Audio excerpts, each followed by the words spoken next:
do whatever they want, but I think that's they're not gonna be making Ford cars anymore, or they will, but it'll be 10% of what they do.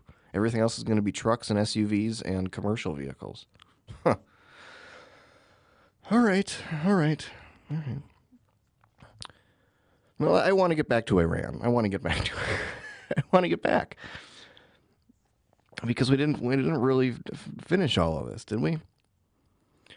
Iran's options. This is from the same Al Jazeera article. Barbara Slavin, director of the Future of Iran initiative at the Atlantic Council, warned that if the U.S. walked away from the deal, there would be dire consequences for all parties. She said Iran might find itself at a crossroads of whether to stay in the deal, along with the Europeans, the Russians, and the Chinese, assuming they resist pressure to follow the U.S. lead. The Call to Freedom is coming up next, live after the news on the Liberty Radio Network at LRN.FM. From Keene in the Shire, the Liberty Media capital of the world, this is Daryl W. Perry, host of FPP Radio News for Friday, April 27th, 2018. Silver is trading at $16.51 per ounce. Gold is valued at $1,317 per ounce. Zen Cash is trading at $39, and the average price of Bitcoin is $9,195.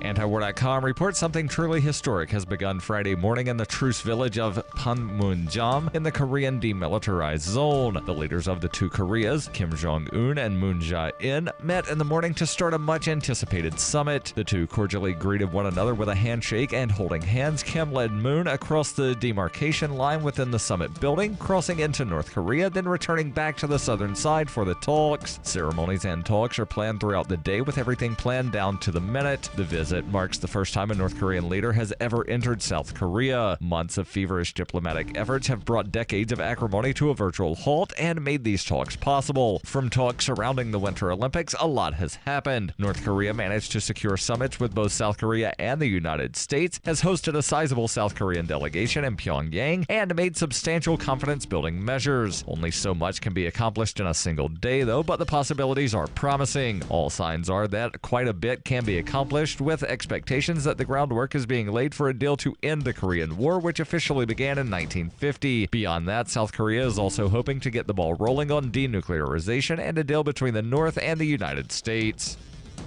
For over 40 years, Roberts & Roberts Brokerage has been a trusted source for buying and selling precious metals. Gold, silver, platinum, and palladium. They don't feed the banks. They're Bitcoin preferred and have removed the minimum purchase amount for all orders paid in the digital currency. Call Roberts & Roberts Brokerage today for knowledgeable advice on buying and selling precious metals and a forward-thinking approach to new technologies. 800-874-9760 or visit online at rrbi.co.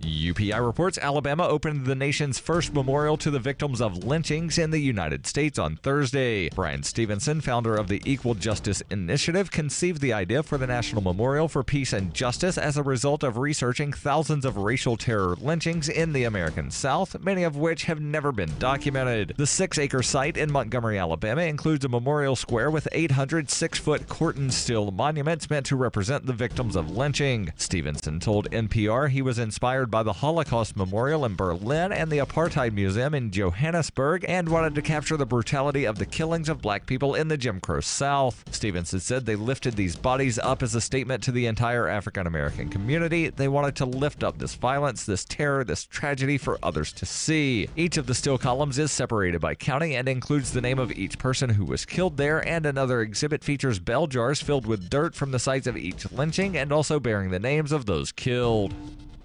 In 2115 New England, there are no borders, no states, and no regulations, yet never has a more peaceful and prosperous place existed. But Mr. Drake Security Company has seen better days. Faced with the prospect of waning power, Mr. Drake intends to replace the anarchy of New England with a government. But at what cost? Will anybody care? And can anyone stop him? Anarchy in New England by Joe Jarvis is available from Amazon.com and all major bookstores.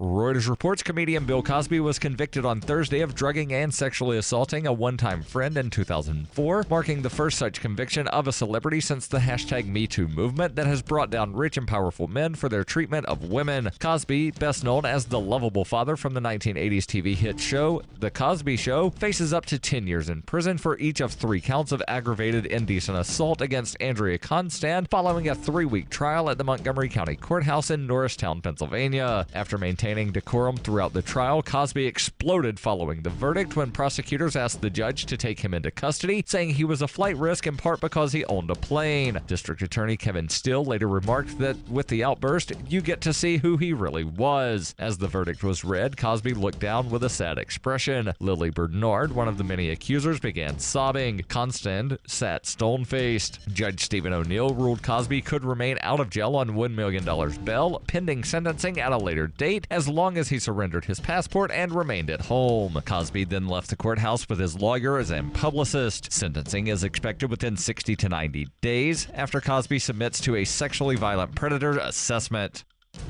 This has been FPP Radio News. Online at fppradio.com. At Greyhound, we're committed to providing our customers with an exceptional travel experience, and that's why we've outfitted our 2014 line of motor coaches with new deluxe roadway seating that's moderately less disgusting than our traditional fare tickets. For a flat surcharge of $35, customers can upgrade to our exclusive deluxe seating area, where select seats have been refurbished with premium upholstery, boasting significantly less crumbs and Wendy's bags stuffed between the seats, guaranteed to leave you somewhat less repulsed than you are normally. Relax in the comfort that when your feet stick to the floor, they'll be sticking to up to 65% less indeterminate dried fluids. Passengers who upgrade to our elite seating experience will have the option of personalizing the garbage surrounding their seat with a pre-ride selection process, as well as a priority boarding feature where they'll be able to settle into their high-end motor coach accommodations without having to navigate through a crowd of inebriates, ex-convicts, and the morbidly obese. And from all of us at Greyhound, happy travels. This is the Onion News Network. The Call to Freedom is an opinion show. It's meant for informational purposes only. It is not licensed financial advice. It is very important to do your own analysis before making any investment based on your own personal circumstances. You should take independent financial advice from a professional in connection with or independently research and verify any information that you hear from the Call of Freedom and wish to rely upon, whether for the purpose of making an investment decision or otherwise. I mean, come on, guys. Duh. It's a cryptocurrency investment and a political talk radio. Of course, it's opinions. Computers are online. I'm gonna start loading software. 5, 4, 3, 2, 1. Welcome to the Call to Freedom. Broadcasting live from Vertcoin Studios on LRN FM. You're listening to Will. You will listen to every damn word I have to say! And Aria. Be afraid. Be very afraid. Stay tuned for political talk and everything crypto. That's right. Broadcasting internationally on our Bit Plus Network satellite. This is The Call to Freedom. All right, let's boot it up. That's right. It's time for this Friday afternoon drive home broadcast of the Call to Freedom here on LRN.FM. It is, it's the end of the week. It is our last live broadcast of this week. And, I'm joined by our classic crew today, Mr. Tom Gray, over there in Tennessee, our legal mind, and Miss Aria DeMezzo. How you doing today, Aria? Doing good. How are you? Another beautiful day in the life. Can't complain. So, Will, I have to share this up front because I think you're going to get a kick out of this. So, you may have heard that didn't even get an introduction out. That's okay. Well, no, fine. Go ahead. Chelsea's not here, so I can't introduce her. her. I was saying that Tom didn't before he had to jump into the story. Right. No, it's good. I'm just messing with you. Well, this is about this. It's usually like, what are you doing today, Tom? And it's usually, there's weather and blah blah blah. No, today there's wrestling. But here's why I think it'll be relevant to you, Will. The wrestling today is WWE is in Jeddah, Saudi Arabia. Well, they keep calling it Jeddah. So on the broadcast. Jeddah. Well, they ought to get it right, and here's why. One of the Saudi princes is bankrolling the whole show to the tune of $70 million. That's funny. Now, it gets funnier. Now, of course, they're in Saudi. They've been there for a week. They did a tryout, and 4 guys made the cut. 4 guys who have never wrestled in their lives. From so they Saudi? did yes. Oh, this Now, should be funny. They did a segment where they introduced the 4 Saudi guys and only let 2 of them talk because only 2 of them speak English, and one of them was actually pretty good on the mic. And then the only 2 Iranian wrestlers in WWE history, Arya and Sean Davari, come out waving an Iranian flag, which neither of them have done ever, and cut a promo about how all the best wrestlers come from the greatest country in the world of Iran and not from Saudi Arabia because Saudi Arabia sucks. And then, of course, the Saudi Arabian trainees sort of beat up the Iranian wrestlers, to the raucous applause of the crowd, but especially of the entire Saudi royal family, who is sitting in the front row. Yes. And they paid $70 million basically for this spectacle and for the quote-unquote greatest Royal Rumble, which is a giant battle royal that's going on right now. It's really painful to watch because battle royals always are. It's just a bunch of dudes trying to throw each other over the top rope. It's not even a wrestling match. But, the other thing is, this being Saudi Arabia, not only are there no women's matches on the card, all the female wrestlers had to stay home. At the request of the Saudi royal family, who paid for the event. So after all that progress that they've made, elevating the women's division to the same level as the male wrestlers, all it took was one big check from Saudi to totally crap on all of their female wrestlers. So I thought you would enjoy that crossover between our worlds. I just think it's kind of funny. I wonder if any of the big name sheikhs here know about it. I'll have to make some phone calls after I get off of the air today to a few of the imams and be like, oh yeah, and they've had some propaganda pieces about how Saudi is so progressive and a leader in the cultural world, whatever, in the Arab world, and whatever. This desert nation is leading progress. They let women drive now. Yeah, while they bomb children in Yemen. So progressive. Mm-hmm. Yep. Well, so progressive. By American standards, that's pretty much progressive to a T. Saudi, where you can rape a 5-year-old girl to death and still go home scot-free if you happen to be related to the right member of the royal family. Yes, that literally happened within the last decade. I remember. We've talked about it more than once. The other thing where you can arrest people for protesting against the fact that they are second-class citizens by law through religious discrimination and have no right to freedom of expression because of the fact that they are Shia, and you will execute a teenager, you will behead and then crucify a 15-year-old boy. But you're a leader in progressive values in the Muslim world. What a bucket of manure. Because you managed to write Vince McMahon a big fat check. Right. You gave a greedy bastard $70 million so that he could put on some religious sectarian spectacle for the entire world to see what worthless pieces of human refuse you are. Woo! You should be so proud of yourself. They also left most of the Jewish employees home, I should note. But that got out, so Paul Heyman, the highest profile Jewish employee, ended up making the trip and getting on the mic. So, but yeah, the greatest Royal Rumble going on right now. And of course they had to call it that. I mean, they've even got an Arabic commentary team at ringside. They've never had Arabic commentary actually shown on WWE TV. I don't know if they've ever had. Woo! Yep, he's not there, and neither is his daughter, even though she's one of their highest profile stars because she's female. And women wrestling is apparently not okay in Saudi. I'm sorry. I'm incredulous at this point.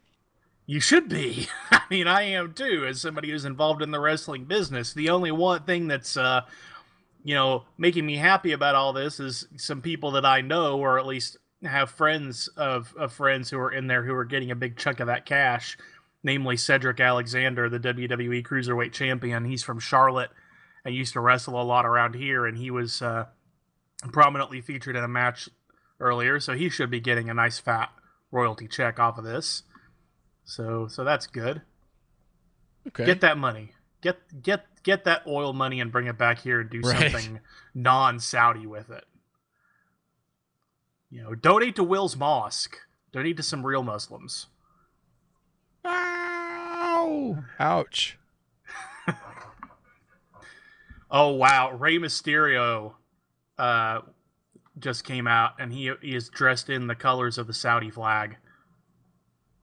And he's Mexican. What a travesty. Yeah. What a travesty. Yeah. It's really a cross-section of our worlds. I'm just wondering why I'm not hearing about it from any of the imams that are always out here with all their constant social commentary and all their nonsense about, left-wing social commentary. Where are they? Why aren't they out here talking about this travesty of the religion? And it's Jummah. It's Friday. That's Jummah. True. Well, is it still Jummah over there now? It doesn't matter. Yeah, it is. It doesn't matter. What a travesty. I'm definitely going to tweet about this sometime this afternoon. Ugh. All right, well, when we get back, it looks like Mr. Yiannopoulos, his media empire is crumbling underneath of his feet.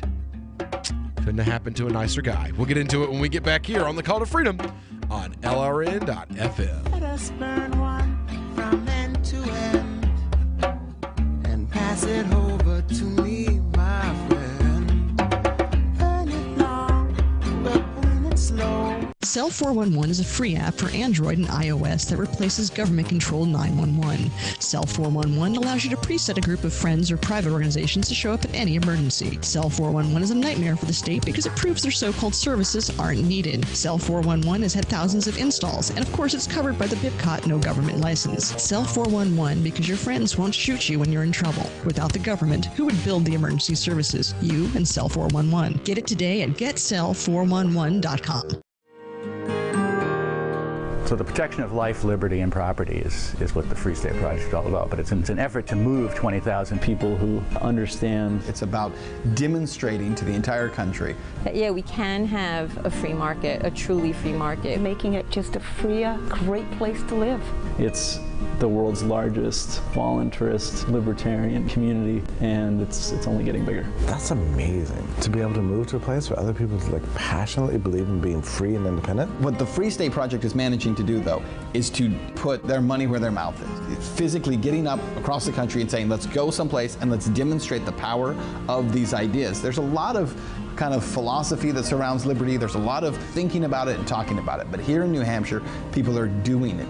101 Reasons Liberty Lives in New Hampshire, a documentary by Free State Project Early Movers. Watch it free at 101reasonsfilm.com. 101reasonsfilm.com. Some of you asked, and now we've delivered. LRN.FM's live Keene, New Hampshire studio shows are now streamed in HD on Twitch. Visit our channel at twitch.lrn.fm and give it a follow. If you have Amazon Prime, you get one free subscription on Twitch. If you use it on our channel, Twitch will give LRN.FM a monthly piece of your Prime subscription cost. So please watch, follow, share, and subscribe to twitch.lrn.fm. That's twitch.lrn.fm.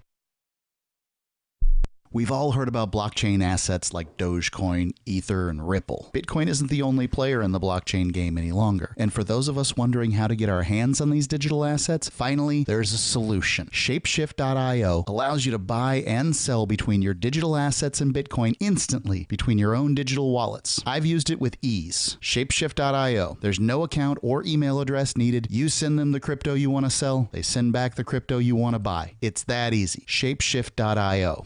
Did you know you can listen to LRN.FM via our free-to-air satellite channels? We have channels over nearly all of North America and much of Africa. All you need is an affordable receiver and a dish as small as 30 inches. There are no monthly fees. Learn more at sat.lrn.fm. Plus, if you are a broadcaster or want to be one, this is a good delivery method for our content. See our coverage maps and get details at sat.lrn.fm. That's sat.lrn.fm. sat.lrn.fm.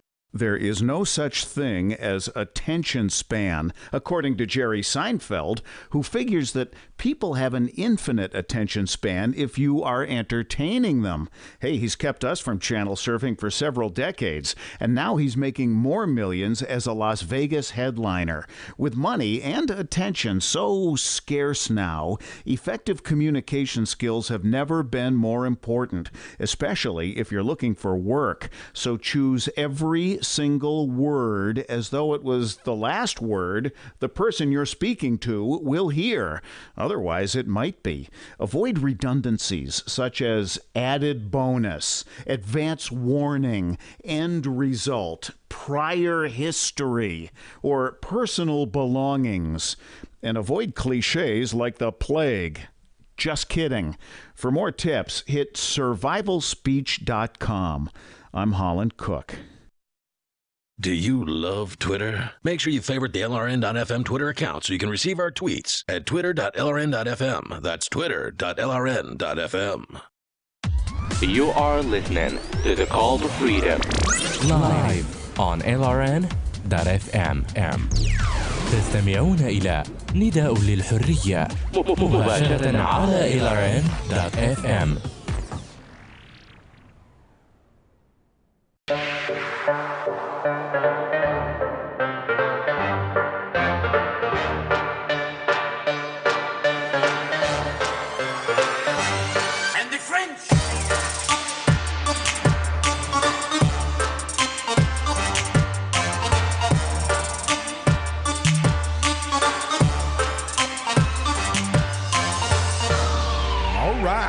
Back here to the Call to Freedom here on LRN.FM.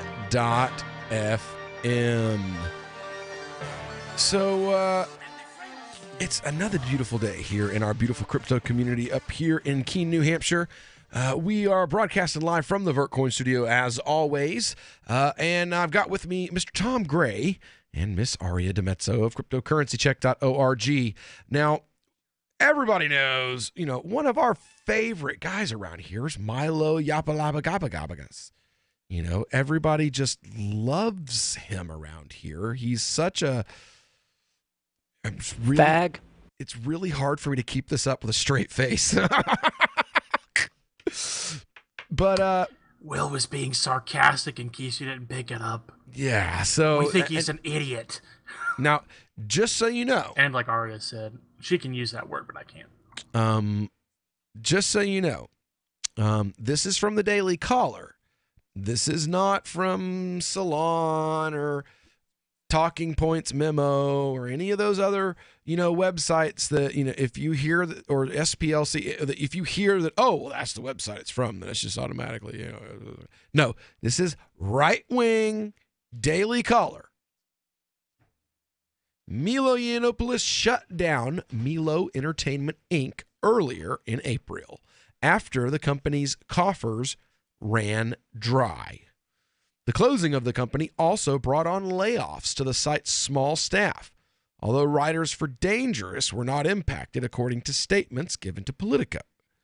The video component of My Daily Show was stopped recently as the cost wasn't justifiable, Yiannopoulos said in a text message. Show is now audio only. There were 2 layoffs as a result, but nothing has changed elsewhere or at Dangerous.com. Yiannopoulos had not informed them of the site's financial issues, and they were caught off guard by the Politico report. 2 writers for Dangerous told the Daily Caller. Both said that they were out of the loop, while one writer said, "I honestly don't know much of what's going on." Another had to check with her editor to assess her. Well, that's what you want out of your writers for your political shows. Another had to check with her editor to assess whether or not she still had employment.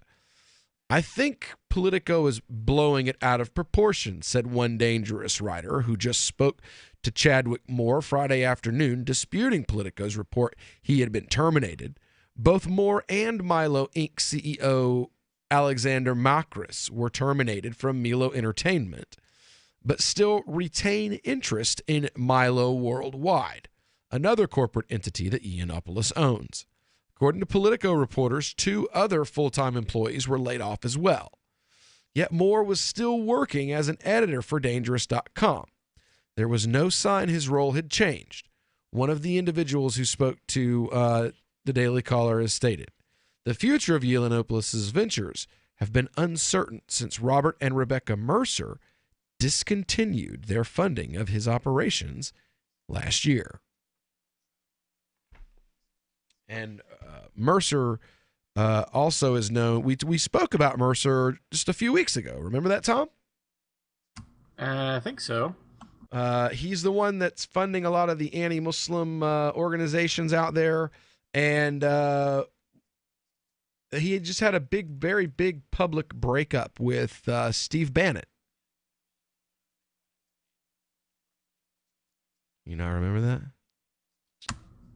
No, I might not have been on for that one. No?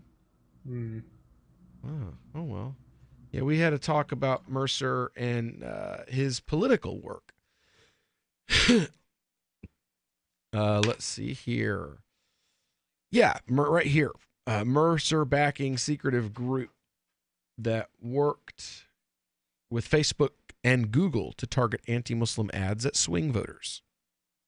He bankrolled the whole thing.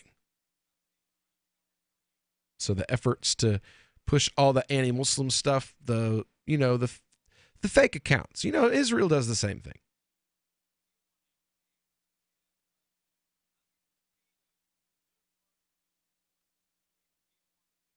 You know what I mean? Hello? Is anybody there? Yeah, we're here. We're listening. Okay. Well, it's a talk radio show.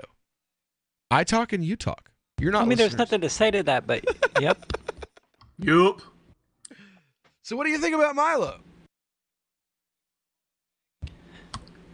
He knows what he's doing as far as getting attention goes, but this was always going to happen the moment he talked about how common it is in the gay community for older men and younger boys or younger men, whatever term you would like, to engage in sex, and came off as a pedophilia apologist to a lot of people.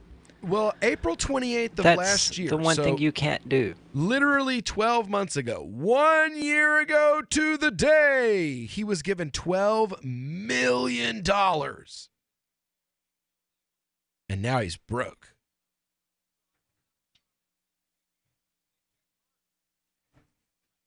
Well, you can only make so much money and do so much being a professional troll. Dude. You got $12 million last year. $12 million, man. And you're already out of money.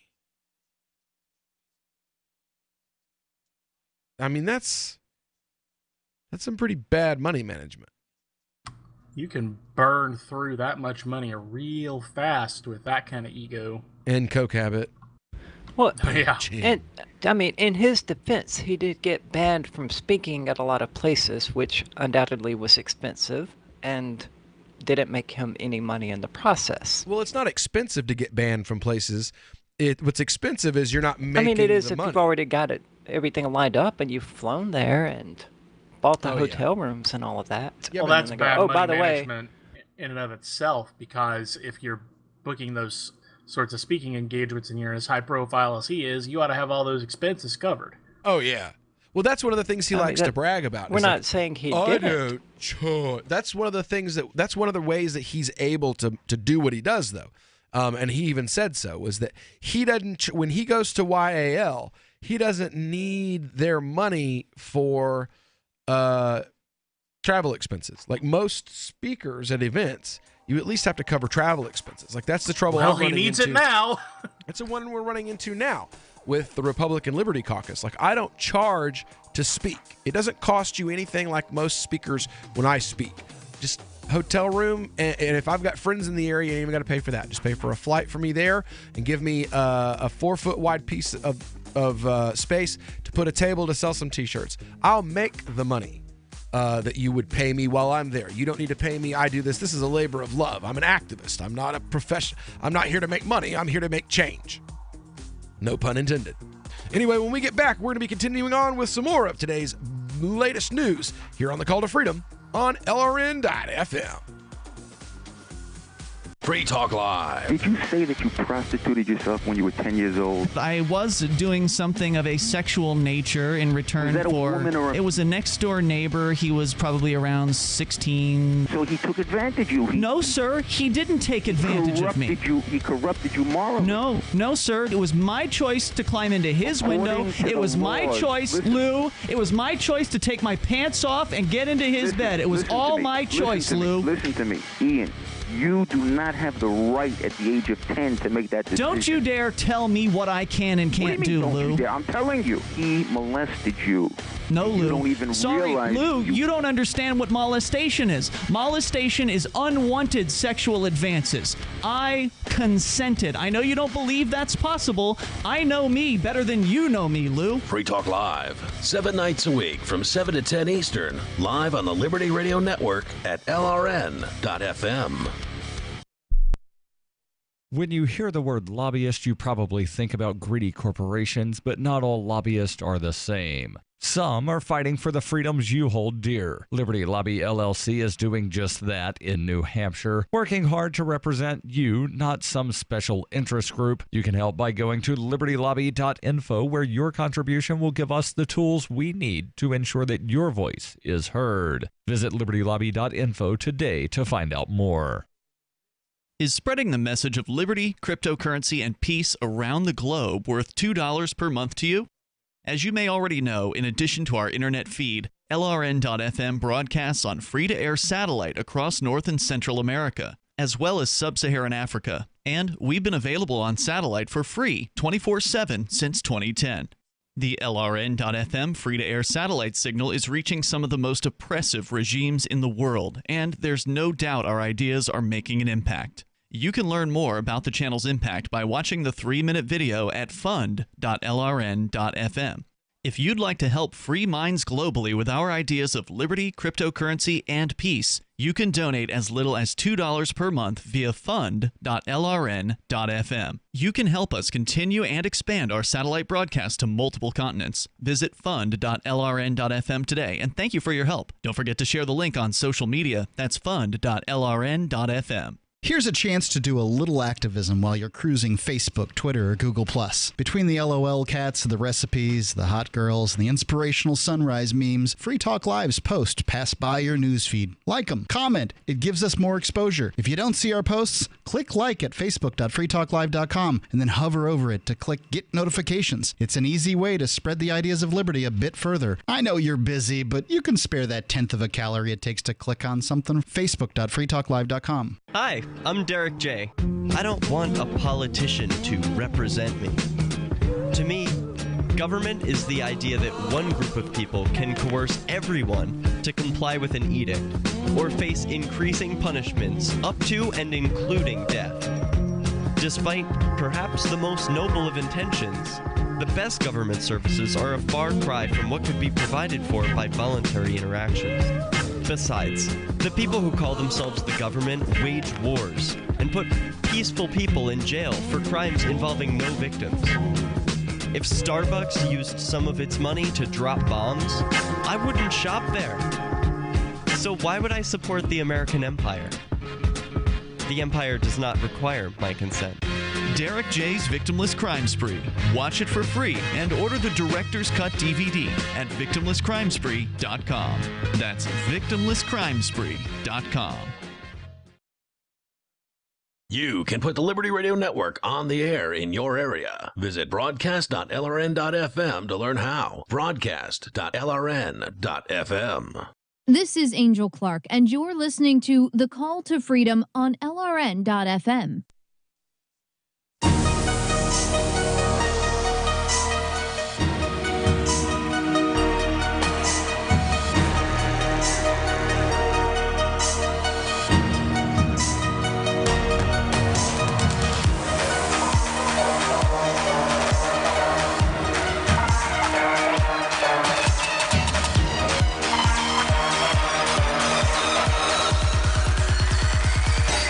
All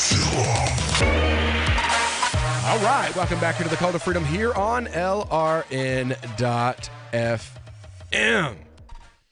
So, we're broadcasting live here from the Vertcoin studio, and sometimes we just kind of enjoy making fun of fake libertarians. And we were looking through the show prep and the different options we had, and it's like Milo's, can't keep the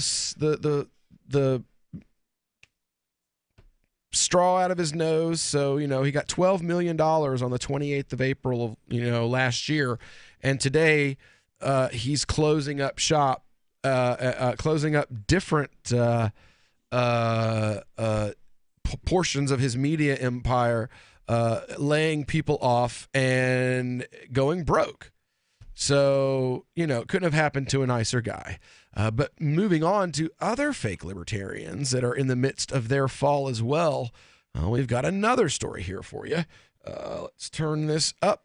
And this is coming from Channel 4, Washington. Appeared in court today in Charlottesville. He was out of jail on bond, charged with using mace on somebody at last summer's deadly Unite the Right rally. But a judge just ruled Cantwell will not be released again until he gets an alcohol monitoring bracelet.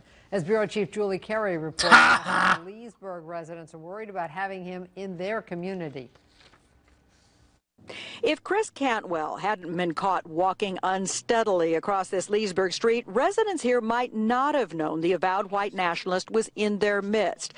His arrest for public intox got their attention and stirred worries among some. But then it's also like, obviously he was drunk, so, it's what were you doing here late at night also?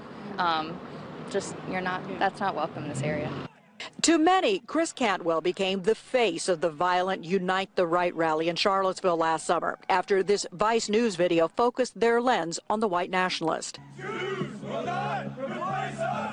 Cantwell was charged with a felony for illegally using tear gas at the rally. When he bonded out in December, he made his way to Leesburg. The court documents list this apartment complex as Cantwell's address. Law enforcement sources say they'd been given a heads up the controversial figure was in town. NAACP President Philip Thompson upset that police didn't let him know sooner. We're concerned at, what he's up to because of the things that he says and what he's done. And today, residents were asking, is Cantwell the one behind the distributions of KKK flyers dropped at hundreds of homes in recent months? And we were one of the neighborhoods that had those flyers. And as a mother of a 3-year-old, it's very disturbing. But both Loudoun and Leesburg police say they do not believe Cantwell's connected to the KKK flyers. But late today, I learned exactly why Cantwell had been staying here. Under the terms of his bond, he couldn't leave the Commonwealth, and the only person he knew well lives here. It's unknown. He has no friends. Alcohol monitoring bracelet in Leesburg. I'm Julie Carey, News 4. Not anymore. None of his friends got any sense. Team from Battlefield High. Okay, whatever. That's a robotics something. Well, I was way more interested in the robots than I am in Cantwell. Right. That's DC News. That's from DC News. NBC News in DC. DC robots might end up being really relevant on this political talk show, but probably not the robots they're talking about. So Cantwell. Couldn't happen to a nicer guy. Well, there's one guy. Hold on, there was another guy who was involved in all that Unite the Right garbage. Actually, the way that I knew about this particular guy, Jason, I forget his name. Anyway, I knew about him because he stalked one of my friends while I was in law school and she was an undergrad in Charlottesville.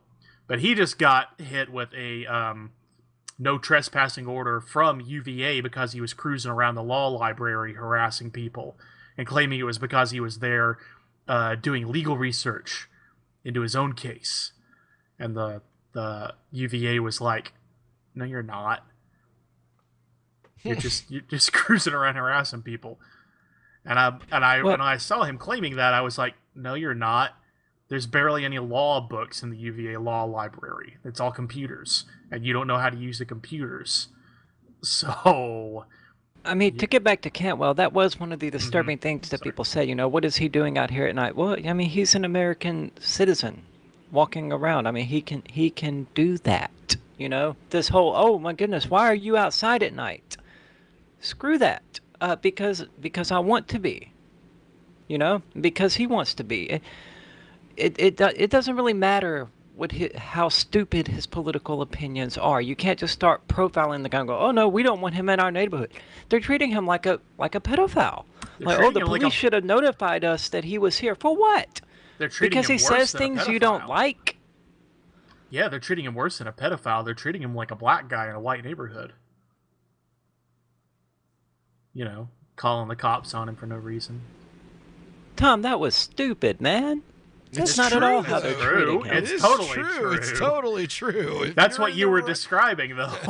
Getting the cops called on you for no reason. That is totally what happens to if you're driving a Camry. You don't even have to be a black guy. Just be driving a Camry in a rich neighborhood. Yeah. That's all you got to do. The same thing has happened to me. Gee, I wonder why. The same thing happened to me. I mean, so race has nothing to do with it. I didn't have anything to do with it. It's just... appearance does.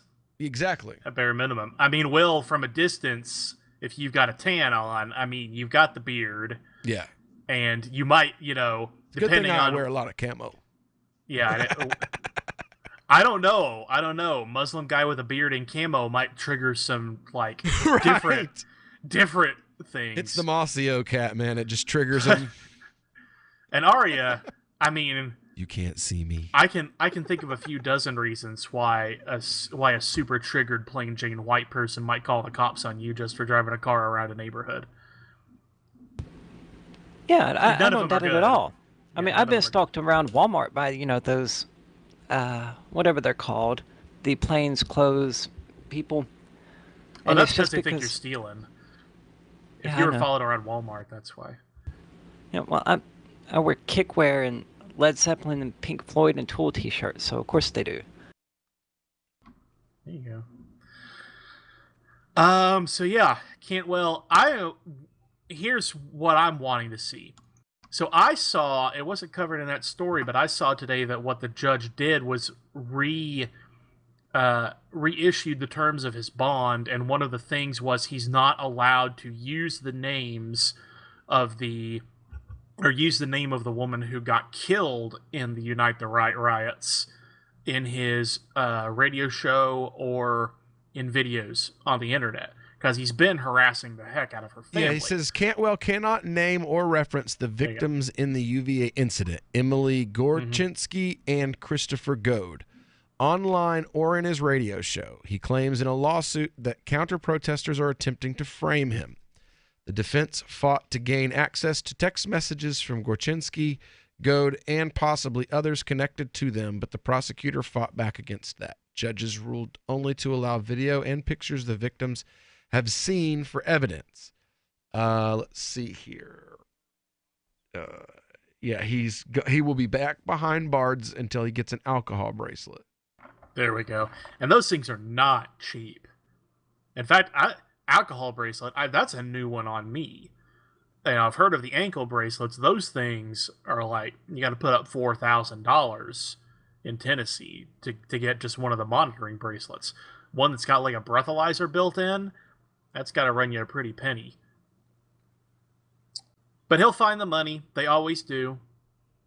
I didn't believe this when I first started practicing law. It doesn't law. have a breathalyzer. It detects alcohol metabolites through the skin.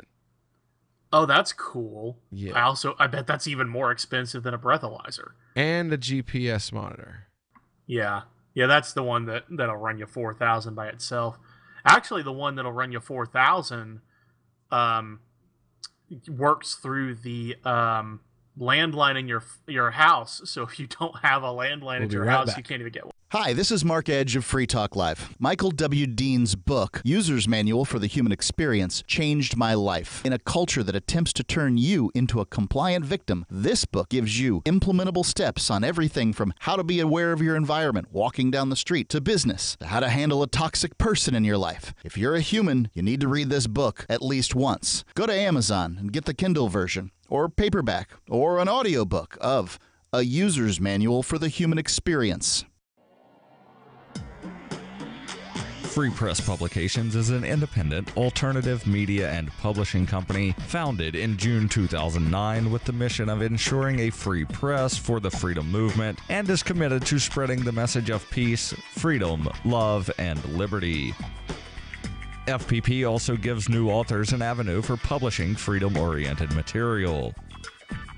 FPP brings you daily news and commentary on the website fpp.cc, as well as a daily 5-minute newscast, FPP Radio News, and weekly news, views, and commentary in the FPP Freedom Minute and Peace, Love, Liberty Radio at fppradio.com, and the monthly newspaper FPP News at news.fpp.cc.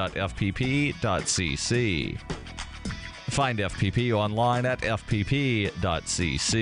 That's fpp.cc, as in Creative Commons. Now that you've found the Liberty Radio Network at LRN.FM, you may want to help expose others to our great programs. To assist you in doing so, you'll find resources at promote.lrn.fm, including details on how to get a free bumper sticker, quarter-page flyers you can print out and distribute, banners for your website, as well as files that will allow you to make your own custom banners and graphics. Visit promote.lrn.fm and help bring new listeners to the Liberty Radio Network. That's promote.lrn.fm. Are you tired of your taxes funding endless occupations around the world? Antiwar.com is run by people who understand that wars abroad become wars at home, wars on our freedoms. Antiwar.com is dedicated to bringing you the latest in news, views, interviews, and reviews from the top movers and shakers in the anti-occupation movement. Antiwar.com has it all, from thorough foreign policy analysis to interviews with whistleblowers who used to run the military-industrial complex. Anti-war, pro-free market. That's antiwar.com. LRN.FM is proud to announce our official listening apps for Android and iOS devices. Now you can easily tune into our streams anywhere, anytime on your smartphone or tablet. Just visit apps.lrn.fm or search for LRN.FM in the Android or Apple app stores. Please download, rate us 5 stars, then share the link on your social media and let your friends and family know how you're listening to LRN.FM. Download it now, free at apps.lrn.fm. On Free Talk Live, we're bringing people to the ideas of liberty every day. From wrestling superstars like Glenn Jacobs. You guys really are having an impact, I believe. Like I said, a lot of where I am now is due to listening to Free Talk Live. You changed my mind on some very important issues years ago. To random people tuning in on the radio. I was kind of stuck in the left-right paradigm. I heard your show by chance on a Saturday night. From there, I went on, joined the Free State Project, and become an amplifier. So, I mean, that's really the reason why I amp is because I know that if it wasn't for you guys being on as many stations as you are, I never would have found the ideas of liberty. Your amp will directly change more lives by getting Free Talk Live in front of people looking for talk radio online and on the air. When you amp Free Talk Live, you get perks like access to the AMP-only Facebook group and AMP podcast. Visit amp.freetalklive.com. Help get LRN.FM into more ears. Visit promote.lrn.fm for a free bumper sticker, flyers, banners, graphics, and more. Promote.lrn.fm. You're listening to The Call to Freedom on LRN.FM. تستمتعون إلى برنامج نداء للحرية مباشرة على LRN.FM.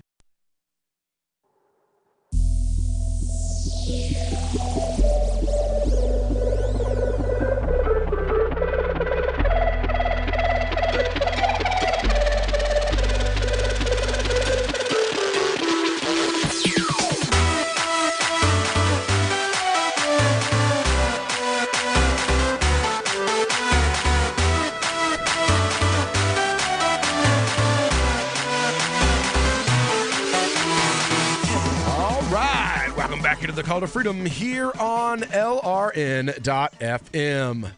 Are you new to the crypto game? Are you wanting to get invested, but you really haven't had time? You don't want to spend your whole life reading white papers and candle graphs 24 hours a day. Well, let me introduce you to Helium.com. It's a savings accelerator powered by Uphold.com, and they've designed an algorithm. It watches the values between regular fiats and cryptocurrencies, and then it moves your money when the timing is just right. You just load up your account via your bank card or a crypto wallet, and then you just set it and forget it. It's like a crock pot for cryptocurrencies. Everything is completely automatic. So go on. Helium lets your money move you. Going over to heliumwithane.com/CTF. That's HELEUM.com/CTF. Pick up a thank you for being a Call to Freedom listener. So we've been talking. Well, it's been a lot of fake liberty folks. People who have infiltrated or been driven out of the liberty space, and one after the other, their alt-right dreams of delusions of grandeur are crumbling there before them. First, we hear about Milo Labalabas, who yabba dabba doozes, and the fact that he got $12 million 1 year ago today.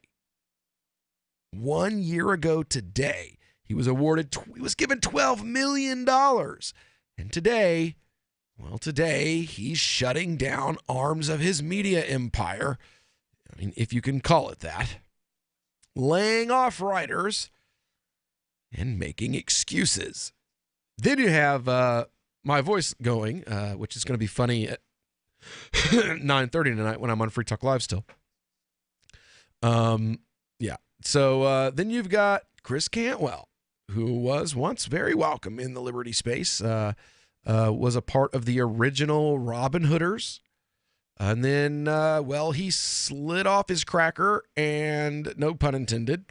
And giggity. Right. And now he's I just thought of how that sounded. He slid off of his cracker. And then what was the crackers? Well, I mean, sometimes you just have to get that cracker wiener in your mouth. Wow. Crackers and sausage. So after he pulled his sausage out of the goat, out of Augustus, out of the goat, out of the cracker, off the cracker, he's now ankle bracelet, alcohol monitoring, because... Well, I have sympathy for him on that, because being known throughout the world as the crying Nazi will certainly drive a person to drink. Well, here's the problem, though. He wants this, Mayberry, June Cleaver America to return. And guess what you can't do in Mayberry, June Cleaver America? Get pissed drunk. Be Otis. Meth? Get pissed drunk and yell obscenities in the street. Have sex with goats? Well, you can if you're Otis. Maybe in Anarcha and in Ancapistan, but, he's not advocating for Ancapistan anymore. He's advocating for a state or somehow, you don't go from multicultural society where, half the populace are not white and Christian, you don't go from that to a whites only, without some kind of state sponsored violence. So you want violently imposed Mayberry. Well, violently imposed Mayberry, you can't cuss in public, bro. Dude, what's really funny about that is that even the sheriff of Mayberry did not want violently imposed Mayberry. He refused to carry a gun. Yeah, I know. His deputy had one bullet. And he had to keep it in his pocket, And any time that he got that was because he sucked. Well, no, anytime... And they didn't want him to shoot himself in the foot. If you watched the show, anytime that it was something that you would see a normal police department would use violence. He literally walked into a house that the guy was firing shots at him with a rifle. And the guy from the big city was like, you need to set up a perimeter and call this one and bring all these out here. And he's like, no, he's just a little drunk. I reckon I'll just walk up there and take the gun from him. And that's exactly what he did. He knew the fella wasn't going to shoot him. He was just acting a fool, a little drunk, pissed off. The other guy would have been like a normal cop today. I'll just shoot the guy. We'll ask questions later. That was the attitude of the Crusaders, Come on now. You know what I'm saying? The whole just kill him first. Worry about guilt or innocence later. As Pope Innocence put it, God knows best those who belong to him than those who don't. Wonder where he is now. Mm-hmm. I've got an inkling. Yeah. Having read the Bible. Yeah, right. And talked to the guy who wrote it every once in a while. He's not really down with murder. No. That God guy. Or public drunkenness, come to think of it. So, speaking of Cantwell. Well, I mean, if you want white Judeo-Christian American society, then that comes along with, like, no Playboy magazine, no internet porn, no cussing in the street. We'll go back. I mean, if you want things like they were when my dad was a kid, that means the county that you're in getting drunk is a dry county again. Because most of Virginia and Tennessee, all the way through the 60s and the 80s into the 90s, were dry. I don't know about Loudoun County, because that's up there next to D.C. Oh, yeah, you're right. That is right next to D.C. But Charlottesville, I'm pretty sure that Albemarle County was probably dry for a while there. Oh, yeah. Absolutely. But now, Tom, you've got another one of these fakertarian infiltrators that's gotten in a little trouble as well. Oh, yeah, and this guy deserves it so royally. So this one's about Jason Kessler. Kessler was a guy who was involved in the Unite the Right rallies along there with the crying Nazi Christopher Cantwell. He's been hanging around my alma mater, the University of Virginia School of Law, for a while now. And people were not happy about it. He claimed that he was at our law library doing legal research on his court case, which is laughable because there aren't that many books in the UVA Law Library because, guess what? We lawyers do most of that stuff on computers now. And if you don't have a login for any of the research databases, you can't really do jack at the UVA Law Library. I know, I went there for 3 years. So anyway, quoting from the Daily Progress up there in Charlottesville, the University of Virginia has issued a no trespass warning to Jason Kessler, following 2 appearances in as many weeks at the School of Law Library and months of requests from students and faculty. The warning, according to the university, was issued Thursday evening after multiple reports from students that Kessler threatened them, targeted them through cyberbullying and cyber harassment, and targeted them based on protected characteristics. On Friday morning, university police officers were searching for Kessler in order to serve the warning. In an appearance on April 18th, Kessler filmed himself making anti-Semitic remarks and searching for a specific university employee. Real genius, this one. Right. I'm only here doing research for my case. No, ignore that video that I posted yesterday of me trying to find someone so I could harass them while I was here. That's totally unrelated. And making anti-Semitic remarks in the law school. Oh, yeah. Which, so I was chasing this teacher around, calling him a kike, but that totally, like, I was here for research. That's what I was really here for. I just saw this Jewish teacher and I got distracted. And I had bigot Tourette's and was like, oh my God, I can't, the power of hate compels me. So, and he goes on, quote, this is from the university, Kessler has intentionally and purposefully misled officers of the university police department regarding the Torchlight rally that he helped organize on August 11th, 2017. His conduct on August 11th threatened the health and safety of members of the university community. This warning is consistent with long-standing university practice and current policy. Bye, Kessler. Bye, Cantwell. Go away and stay out of Charlottesville, please. We don't want you. All right, well, when we get back with the Crypto Hour, we're going to talk about why you can't own crypto. The Free State Project has reached its goal of 20,000 liberty lovers who've pledged to move to New Hampshire and get active to achieve liberty in our lifetime. Perhaps you're trying to figure out what part of New Hampshire should be your destination. If so, consider Keene. You'll find more than 150 reasons to move to Keene at move.freekeene.com. Keene is famous for its historic, publicity-generating activism, as well as being the liberty media capital of the world. It's home to freekeene.com, New Hampshire's destination for liberty activism, news, and opinion. For years, we've been compiling over 150 reasons to move to Keene at move.freekeene.com, where you'll learn about some of what's happening here and what makes Keene a great place to live. If you love liberty, you'll probably enjoy anywhere you end up in the Shire. But do your due diligence first. Please visit move.freekeene.com for the full list of over 150 reasons to move to Keene. That's move.freekeene.com. There are lots of ways to listen to Free Talk Live. Our podcast has been around since podcasts began, and now the FTL feed is loaded with content besides our full show archives. Did you know that we make it easy for you to customize your podcast subscriptions? We have different feeds, one that includes only our full shows, one with just the Daily Digest, and one with just the Edgington Post. You decide what you listen to. It's quick and easy to customize your feeds at feeds.freetalklive.com. That's feeds.freetalklive.com. Radio is the most personal of mediums. I exist right now in your head. If you listen to Free Talk Live regularly, you know me. Free Talk Live is on more than 160 radio stations around the U.S. and has been downloaded on every continent around the world. Hundreds of thousands of listeners with ad packages from $600 a month to $6,000 a month. Imagine what we can do for your business, project, website, or idea. Email me, mark@freetalklive.com.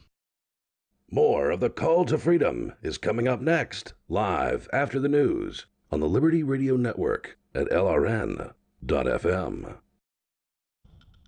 From Keene in the Shire, the Liberty Media capital of the world, this is Daryl W. Perry, host of FPP Radio News for Friday, April 27th, 2018. Silver is trading at $16.51 per ounce. Gold is valued at $1,317 per ounce. Zencash is trading at $39, and the average price of Bitcoin is $9,195. Antiwar.com reports something truly historic has begun Friday morning in the truce village of Panmunjom in the Korean demilitarized zone. The leaders of the two Koreas, Kim Jong-un and Moon Jae-in, met in the morning to start a much-anticipated summit. The two cordially greeted one another with a handshake, and holding hands, Kim led Moon across the demarcation line within the summit building, crossing into North Korea, then returning back to the southern side for the talks. Ceremonies and talks are planned throughout the day, with everything planned down to the minute. The visit marks the first time a North Korean leader has ever entered South Korea. Months of feverish diplomatic efforts have brought decades of acrimony to a virtual halt and made these talks possible. From talks surrounding the Winter Olympics, a lot has happened. North Korea managed to secure summits with both South Korea and the United States, has hosted a sizable South Korean delegation in Pyongyang, and made substantial confidence-building measures. Only so much can be accomplished in a single day, though, but the possibilities are promising. All signs are that quite a bit can be accomplished, with expectations that the groundwork is being laid for a deal to end the Korean War, which officially began in 1950. Beyond that, South Korea is also hoping to get the ball rolling on denuclearization and a deal between the North and the United States. For over 40 years, Roberts & Roberts Brokerage has been a trusted source for buying and selling precious metals. Gold, silver, platinum, and palladium. They don't feed the banks. They're Bitcoin preferred and have removed the minimum purchase amount for all orders paid in the digital currency. Call Roberts & Roberts Brokerage today for knowledgeable advice on buying and selling precious metals and a forward-thinking approach to new technologies. 800-874-9760 or visit online at rrbi.co. UPI reports Alabama opened the nation's first memorial to the victims of lynchings in the United States on Thursday. Brian Stevenson, founder of the Equal Justice Initiative, conceived the idea for the National Memorial for Peace and Justice as a result of researching thousands of racial terror lynchings in the American South, many of which have never been documented. The 6-acre site in Montgomery, Alabama includes a memorial square with 800 6-foot Corten steel monuments meant to represent the victims of lynching. Stevenson told NPR he was inspired by the Holocaust Memorial in Berlin and the Apartheid Museum in Johannesburg and wanted to capture the brutality of the killings of black people in the Jim Crow South. Stevenson said they lifted these bodies up as a statement to the entire African American community. They wanted to lift up this violence, this terror, this tragedy for others to see. Each of the still columns is separated by county and includes the name of each person who was killed there, and another exhibit features bell jars filled with dirt from the sites of each lynching and also bearing the names of those killed. In 2115 New England, there are no borders, no states, and no regulations, yet never has a more peaceful and prosperous place existed. But Mr. Drake's security company has seen better days. Faced with the prospect of waning power, Mr. Drake intends to replace the anarchy of New England with a government. But at what cost? Will anybody care? And can anyone stop him? Anarchy in New England by Joe Jarvis is available from Amazon.com and all major bookstores.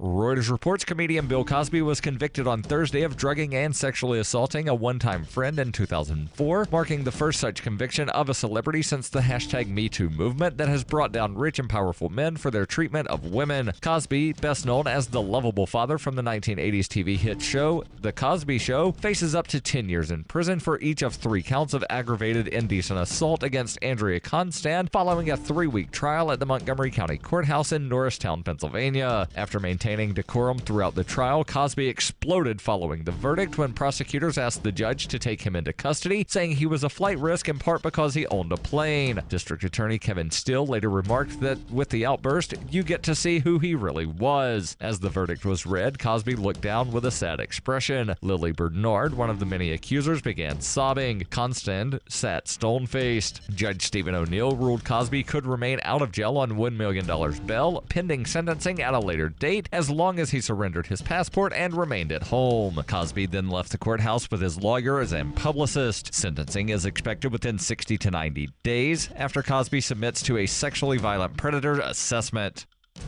This has been FPP Radio News. Online at fppradio.com. From that romantic summer evening in 1924 when Pol Pot was conceived, to the first time someone figured out how to eat a pineapple without ripping their mouth to shreds. This week in history, 1692, 5 citizens were executed after being convicted during the Salem witch trials, all while dozens of witches, warlocks, and sorcerers stood by and watched the wrongly accused take the rap for them, while the perfectly normal humans charged with witchcraft were publicly hung and dragged to their unmarked graves. The numerous Salem citizens that did spend their evenings casting spells and awakening the dead merely lowered their heads as their friends and neighbors were burned at the stake. Historical records have indicated that as many as 35% of the people in Salem were actually witches and warlocks. In fact, the executioner himself was a well-known necromancer who, after hanging the wrongly accused witches, reanimated their dead bodies and apologized before casting them into the eternal fires of hell. This is the Onion News Network. The Call to Freedom is an opinion show. It's meant for informational purposes only. It is not licensed financial advice. It is very important to do your own analysis before making any investment based on your own personal circumstances. You should take independent financial advice from a professional in connection with or independently research and verify any information that you hear from the Call of Freedom and wish to rely upon, whether for the purpose of making an investment decision or otherwise. I mean, come on, guys. Duh. It's a cryptocurrency investment and a political talk radio. Of course, it's opinions. Hold. Hold. Hold.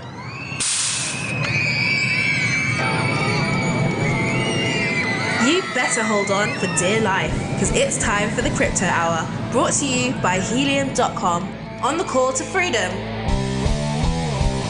That's right. It's time for the Call to Freedom. It's a Crypto Hour, Friday afternoon edition.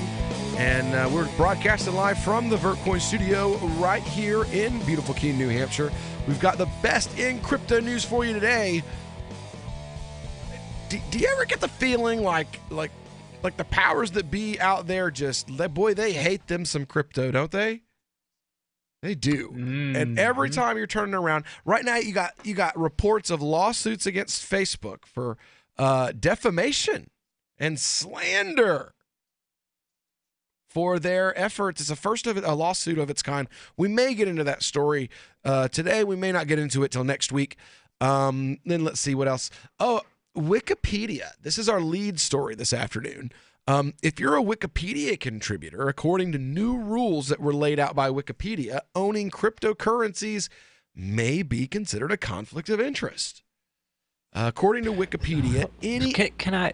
Go ahead. Can I interrupt to ask the question that I already know the answer to, which is that will holding USD be a conflict of interest for Wikipedia contributors? Right. It might be, looking at these guidelines, and we'll get into why as we get So if you're not a Buddhist monk in Tibet with no internet connection, you have a conflict of interest and shouldn't be editing Wikipedia. If you're a Buddhist monk in Tibet, then you would have conflicts of interest editing the pages for Buddhism, temples, Tibet, China. Bodhisattva, Did I say the that? Kama Sutra. Yeah, China. Well, it says, according to Wikipedia, any external relationship its contributors hold, including a relationship with cryptocurrency, could present a conflict of interest. Its COI page... Any relationships? In its COI page states, quote, could, any external relationship, personal, religious, political, academic, legal, or financial, including holding a cryptocurrency, can trigger a COI. How close the relationship needs to be before it becomes a concern on Wikipedia is governed by common sense. For example, an article about a band should not be written by the band's manager, and a biography should not be an biography should not be an autobiography or written by the subject's spouse. On the one hand, these guidelines make a lot of sense, but on the other, they create a paradox. As the people with most knowledge... you can't be a human who exists. Well, it says the people who are most knowledgeable about a particular Wikipedia page are those with a strong personal interest in its subject matter often. It's hard to see how owning Bitcoin, for example, should bar an editor from being able to update the Bitcoin page. With smaller, more controversial cryptos, however, think IOTA or Verge, there's greater potential for a COI to emerge.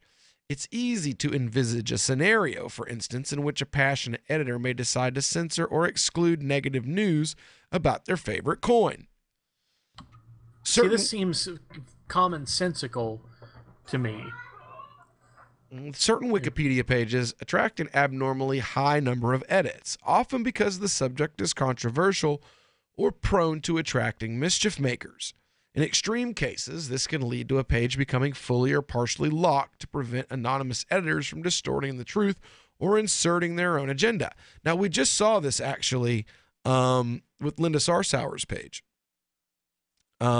She was accused of covering up a sexual assault and harassment during her time at the Arab American Community Center. It's not in her Wikipedia page. And the conflict over whether or not it could be, because during the Me Too campaign, whether the accusations were validated or not, every person that's got a Wikipedia page that has had an accusation made against them as a part of Me Too, it is in their Wikipedia page except for her. She's the only person that had an accusation that it doesn't matter if it was corroborated or proven true or not. Just it's acknowledged that an accusation was made. Her page is the only one that's been taken out of, and it literally made international news. The fight was so big it made international news. So this is true. This kind of stuff where like these wars go on and there's special rules that are created for certain people. Like this really does happen on Wikipedia. It's not a myth. And they're open about it for the most part, too. Yeah.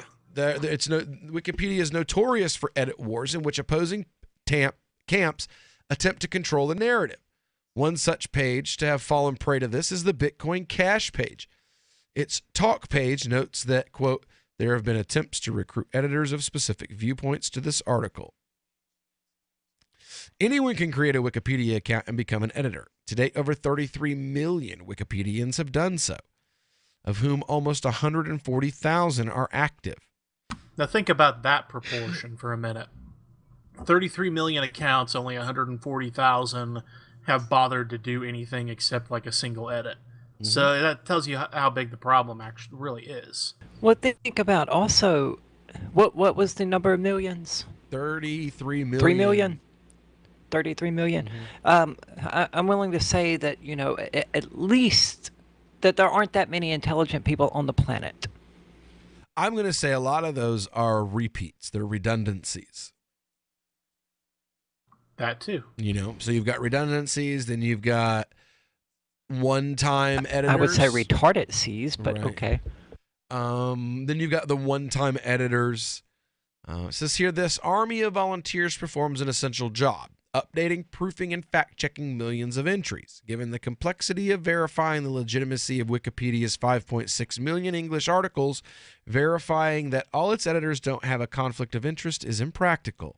As the Bitcoin Cash page demonstrates, even when an editor doesn't own a particular cryptocurrency, it doesn't always prevent them from being tempted to tamper.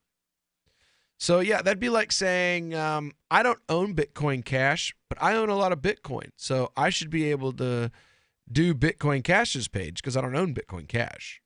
Even though as a Bitcoin owner, I hate Bitcoin Cash. I mean, I don't personally. I'm just saying, like, this is the average thing that you're seeing online. Cryptocurrency Check has some conflicts of interest as well, like regarding Vertcoin and Zencash. And I've always felt that it was important to make that known. I don't see what the problem is beyond doing that. I don't think the fact that, we have a relationship with Zencash or Vertcoin necessarily has to be a problem or represent any real conflict of interest. I see how it theoretically could. Well, and you're a third party. I mean, you have full control of your website. Everyone can evaluate CryptoCheck knowing that this is Aria DiMezzo. Here's who Aria DiMezzo is. Here's her connections. She's open about them. This is how we evaluate this one source. Wikipedia, on the other hand, is literally trying to be the encyclopedia. They're trying to be a source people can go to for information that's as objective as is available.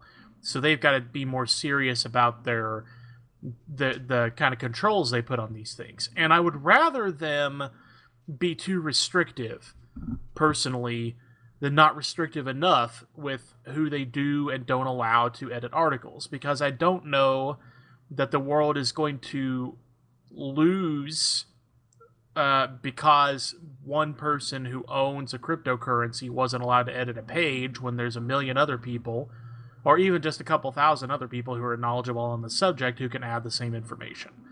So I can go both ways with it. But at least it's consistent across the board. If it's consistent across the This Your Family Today tip is brought to you by Boost Kid Essentials Nutritionally Complete Drink, providing your picky eater with essential nutrition and great taste in one drink. Visit us at kidessentials.com. To make sure your kids eat healthy, follow the 5-a-day plan. Serve 3 servings of vegetables and 2 servings of fruit daily. Remember, a serving could just mean a piece of fruit or a half cup of veggies. If your kids are picky eaters, ask a nutritionist about other sources. For more tips like these, visit us at parenthood.com/yourfamilytoday. This is Michael Dean from the Freedom Fiends. I've run websites since 1996 and have used over a dozen web hosts in that time. AgristHosting.com is the only one that hasn't broken my heart. Agrist Hosting's uptime and service is stellar, and their DDoS mitigation is the best I've seen. That's important because if you tell the truth in this world, you'll ruffle feathers. And some people will try dirty tricks to silence your voice. No matter what the haters hit us with, Agrist Hosting keeps our websites online. If you have a mission-critical commercial presence or a world-changing activism site, you cannot tolerate any skullduggery. So go with agristhosting.com. Have a WordPress or blog site, but you're not satisfied with performance or uptime? Or just want raw hosting? Want to pay with Bitcoin? Agrist Hosting specializes in high-performance hosting with personalized service. Go to agristhosting.com and click on the button that says Get Hosted. That's agristhosting.com. LRN.FM now has a Discord. Discord is a free text and voice chat platform, and we now have our own server with a bunch of channels at discord.lrn.fm. You can join other listeners as they chat about various things during our live shows, or anytime, day or night. Discord software is available cross-platform, so you can have it on whatever device you want and take your chats anywhere. Join our Discord at discord.lrn.fm. That's discord.lrn.fm. What do you shop for that you could otherwise buy at Amazon? Pretty much everything, right? Amazon has competitive pricing and they deliver, and that's a big plus. If you could plan ahead in your shopping, would you be interested in saving up to 33%? There's a catch. You have to do your shopping in Bitcoin. But imagine those savings. It's like a huge raise. All you have to do is go to saveatpurse.com. We've saved thousands, and you can too. Plan ahead and save. Saveatpurse.com. Did you know you can get news updates about what's happening with the Liberty Radio Network delivered in the way you prefer? You can sign up for our email updates at updates.lrn.fm. Plus, you can stay in the loop by joining our Facebook profile at facebook.lrn.fm or follow us at Twitter at twitter.lrn.fm. It's all free, so sign up now at updates.lrn.fm for news updates delivered to your email box, facebook.lrn.fm to follow our Facebook page, and twitter.lrn.fm to receive our tweets. Is spreading the message of liberty, cryptocurrency, and peace around the globe worth $2 per month to you? As you may already know, in addition to our internet feed, LRN.FM broadcasts on free-to-air satellite across North and Central America, as well as Sub-Saharan Africa. And we've been available on satellite for free 24/7 since 2010. The LRN.FM free-to-air satellite signal is reaching some of the most oppressive regimes in the world, and there's no doubt our ideas are making an impact. You can learn more about the channel's impact by watching the 3-minute video at fund.lrn.fm. If you'd like to help free minds globally with our ideas of liberty, cryptocurrency, and peace, you can donate as little as $2 per month via fund.lrn.fm. You can help us continue and expand our satellite broadcast to multiple continents. Visit fund.lrn.fm today, and thank you for your help. Don't forget to share the link on social media. That's fund.lrn.fm. Some of our live shows are streamed in HD on Twitch. Please follow and share at twitch.lrn.fm. That's twitch.lrn.fm. You are listening to the Crypto Hour, brought to you by Helium.com, on the call to freedom on LRN.fm. أنتم تستمعون إلى The Crypto Hour. يقدم إليكم برعاية Helium.com على برنامج نداء للحرية على LRN.fm.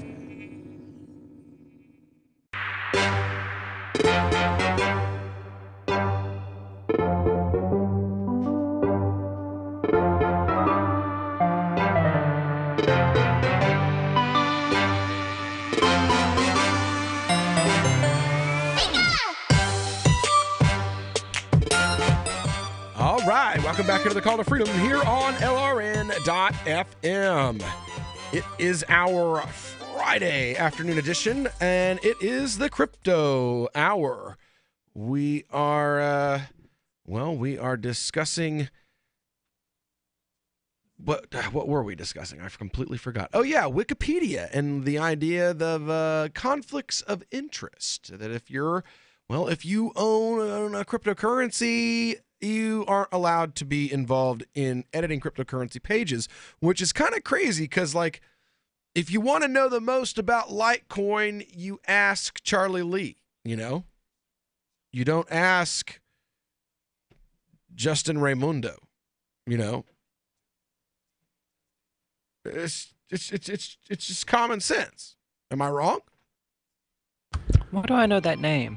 Who? Justin Raimundo. He's the former, he used to work for antiwar.com, and what he did to show that he was anti-war was he pushed the propaganda against the people that were bombing, while he said it's wrong to bomb these people, but all the horrible things that the government says is evil about them and is why it's okay to bomb them, it's all true.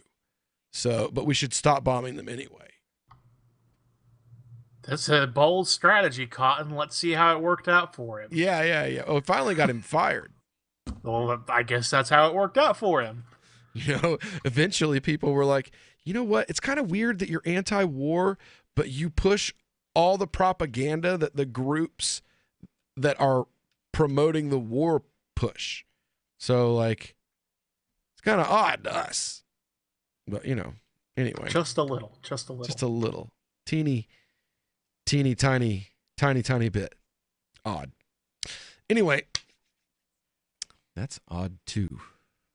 Why is this? There we go. Is that going to work now? Please work. Anyway. So, yeah. There we go. Awesome. So, what was the next one? There was another story that we were supposed to cover when we got back. Oh, yeah, that's right. More scams. Scams! Always. Every time we turn around, scams. Scams. Like, if you want to know about BitConnect.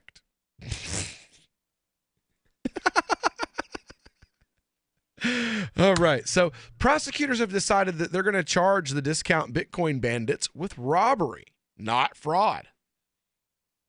That's worse. Los Angeles County District Attorney's Office has charged 2 individuals with a robbery after they stole $90,000 in a Bitcoin fraud scheme.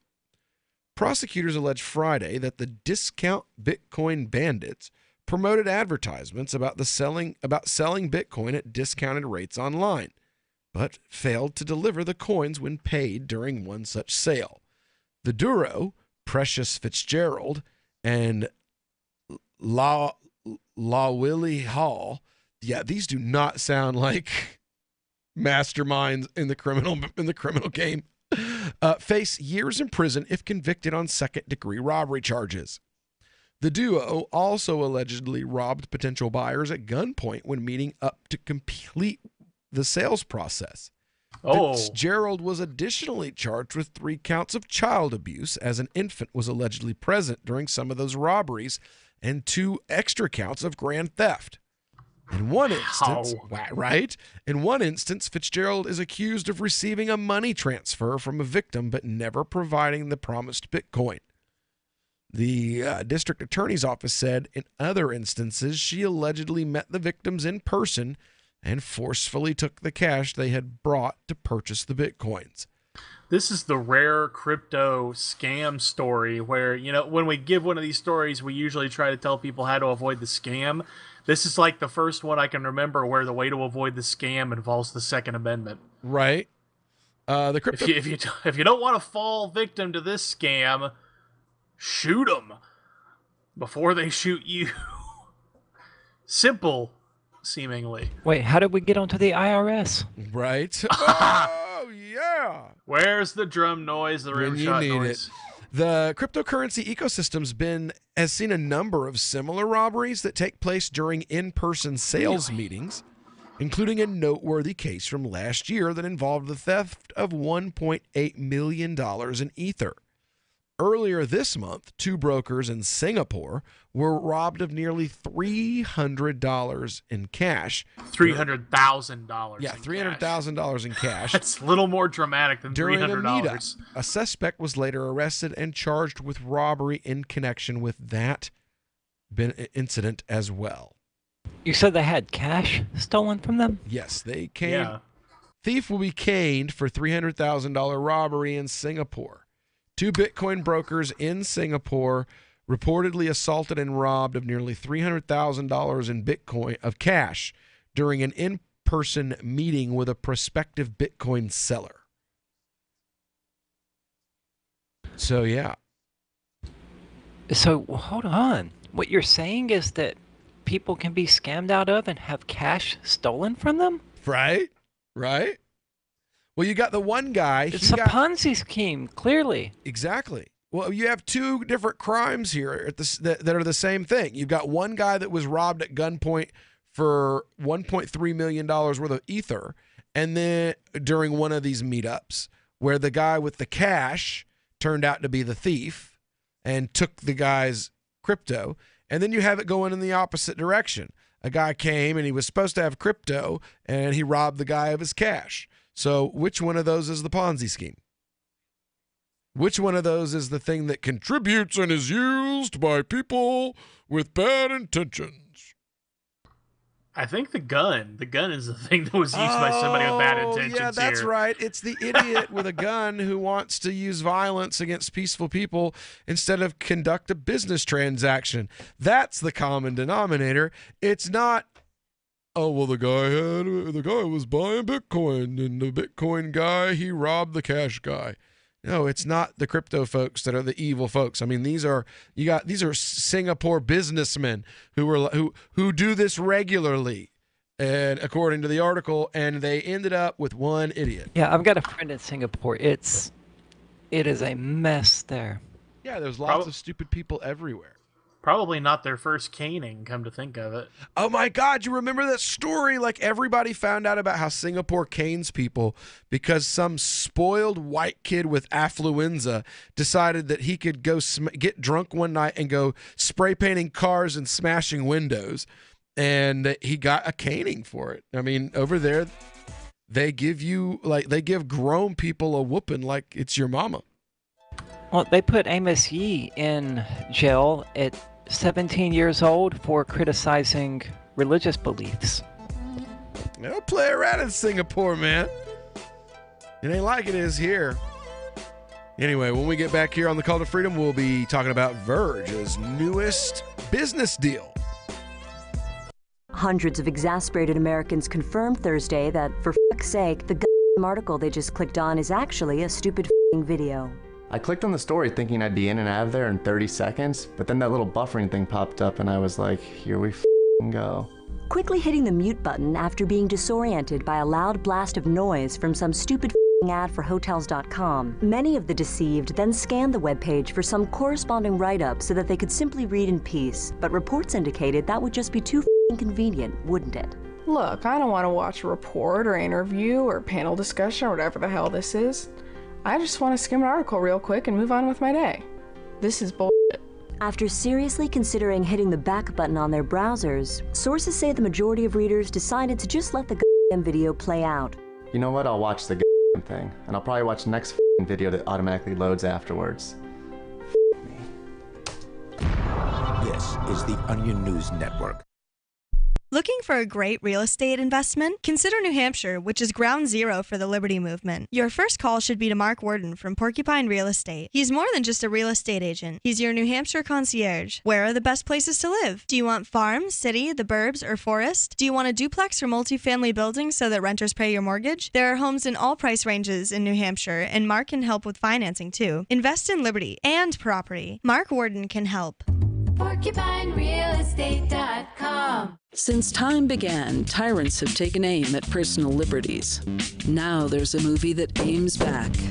The government has no more right to tell us what to put in our bodies than they have to take our guns or tell us what books we can read. 6 drug police were eaten by bears while raiding a marijuana farm. On your knees, you dirty hippie! Jesus. On your knees! What's the problem, officer? Today, many cops who enforce pot laws do so only because it provides them with cushy jobs, good benefits, and a chance to push people around. I was an undercover narcotics officer. The drug war is nothing but a farce. The Second Amendment says you gotta keep you and your gat intact. Guns and Weed, The Road to Freedom. A film by Michael W. Dean and Nima Vadadi. DVD available now at gunsandweed.com or on Amazon. That's gunsandweed.com. Makes the perfect gift. Remember, that's gunsandweed.com.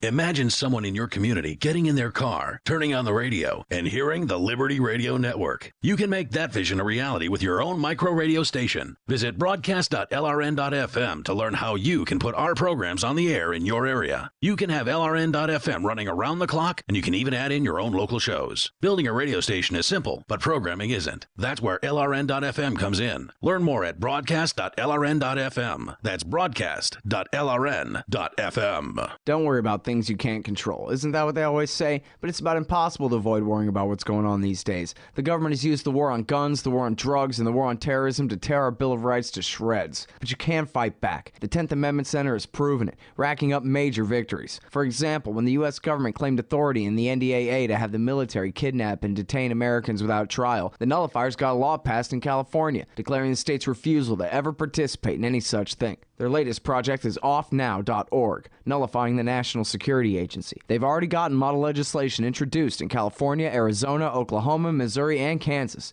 meant to limit the power of the NSA to spy on Americans in those states. We'd be fools to wait around for the U.S. Congress or courts to roll back Big Brother. Our best chance is nullification and interposition on the state level. Go to offnow.org, print out that model legislation, and get to work nullifying the NSA. The hero Edward Snowden has risked everything to give us this chance. Let's take it. Offnow.org. Love what we do? Please help support our international satellite channels at patreon.lrn.fm. That's patreon.lrn.fm. You are listening to the Crypto Hour on the Call to Freedom. تستمتعون إلى The Crypto Hour على برنامج نداء للحرية. Live from the Verticoin studio. This is the Call to Freedom. It's the Crypto Hour, brought to you by Helium 47 here on LRN.FM. When you kill the faucet, be color-fied to get some free coins. This is the Call to Freedom.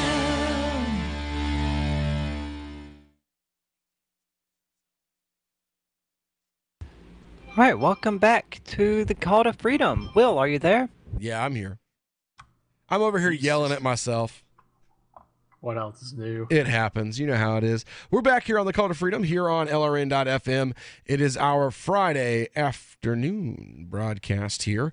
Another wonderful day in the Shire. And, well, we've got some more Verge news. It's like every week Verge is in the news here lately. I was just checking. Verge prices actually went up a little bit. Not a lot. They kind of tapered down to about 6 cents earlier this week, but now they're back up pretty close to 8. Let me check CoinMarketCap and see what CoinMarketCap has them at, because it usually gives you a pretty good full number. But they've got a whole new business deal coming up. 7 cents. Never mind. They got a whole new business deal that's supposed to be coming up. They have now signed a deal with, was it MindGeek? MindGeek, yes. Now they are working on Spotify. This coming from the Global Coin Report.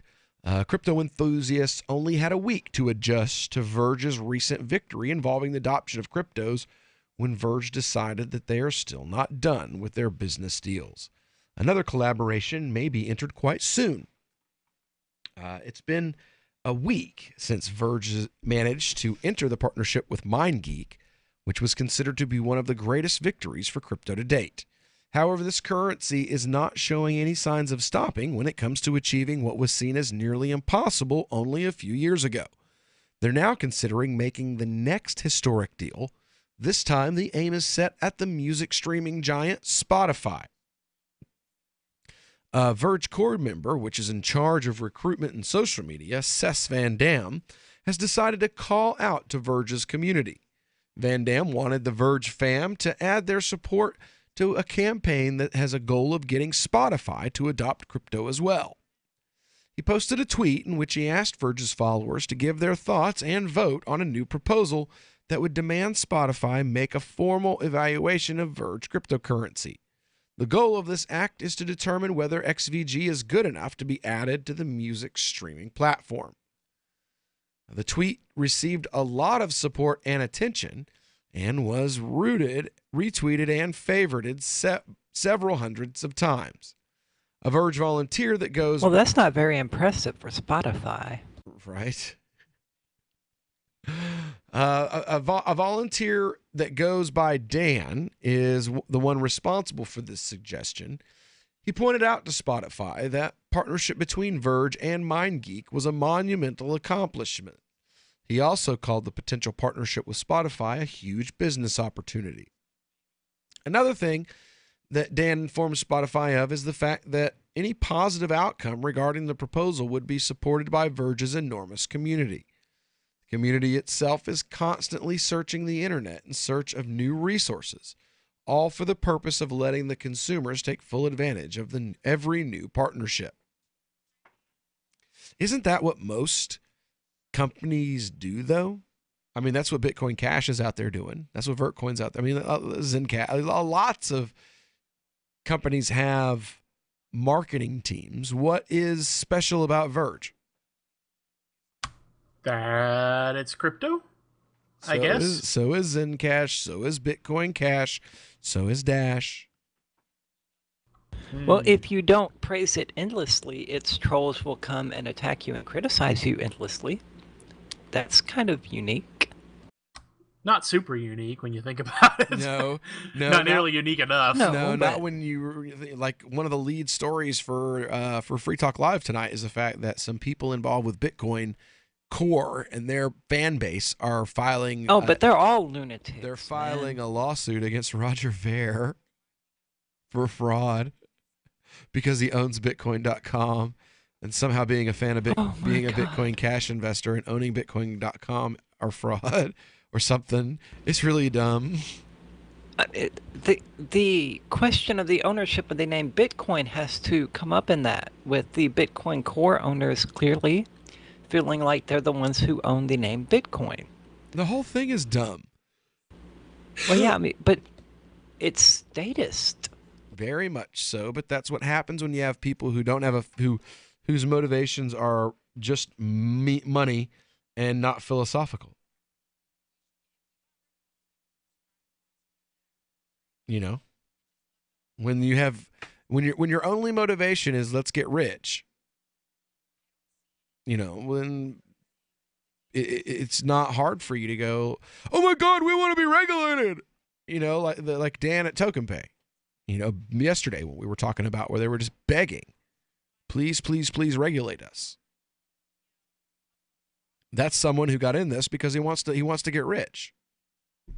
He's not trying to revolutionize anything. He's not trying to get the big banks out of anything. He doesn't want to disempower the state. No, he's saying, please, please, I want to empower the state to control crypto. How can I help? These people are scary, man. It's bad news for cryptocurrency. This was not created for this purpose. Cryptocurrency was created to undermine and disempower the powers that be. And now we have people who are involved in the industry with money and influence who are like, well, I don't care what the philosophical reasons for the creation of crypto was. Now it's a really convenient way for me to get rich doing a whole lot of nothing. So if we can get the government in on it and that'll help me make more money, then I'm down.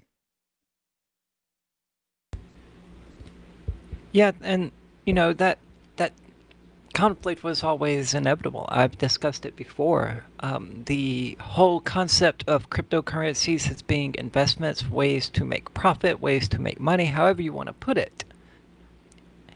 But we were all doing directly it. Conflicts with the ideological. We were all doing it, though. We were. All of us were. Oh yeah, no doubt. Even long timers who've been around the community for you know, almost since it's existed. We're all doing it. You know, I'd never really bought in heavily at all, and I saw the markets going crazy, and I bought in bigger than I'd ever bought in before, because I saw opportunities to make a profit. Because we're capitalists, man. It's in our nature to make a profit if we see the opportunity. It's human nature to see an opportunity to make your position better, to take it. Now, note there's two different things there that you said, though. What's that? One is profit motive. The other is simply improving your position. Sometimes you sacrifice profit because it makes things easier on you, and that's where the push to get regulated comes in. Because if you've got the regulators coming down on you and your competition, you might not make as much profit because of the cost of dealing with the regulations, but if you are better positioned to deal with the regulations, you don't have any competition anymore. Mm-hmm. Which is more comfortable, even if it's not generating as many dollars in the short term.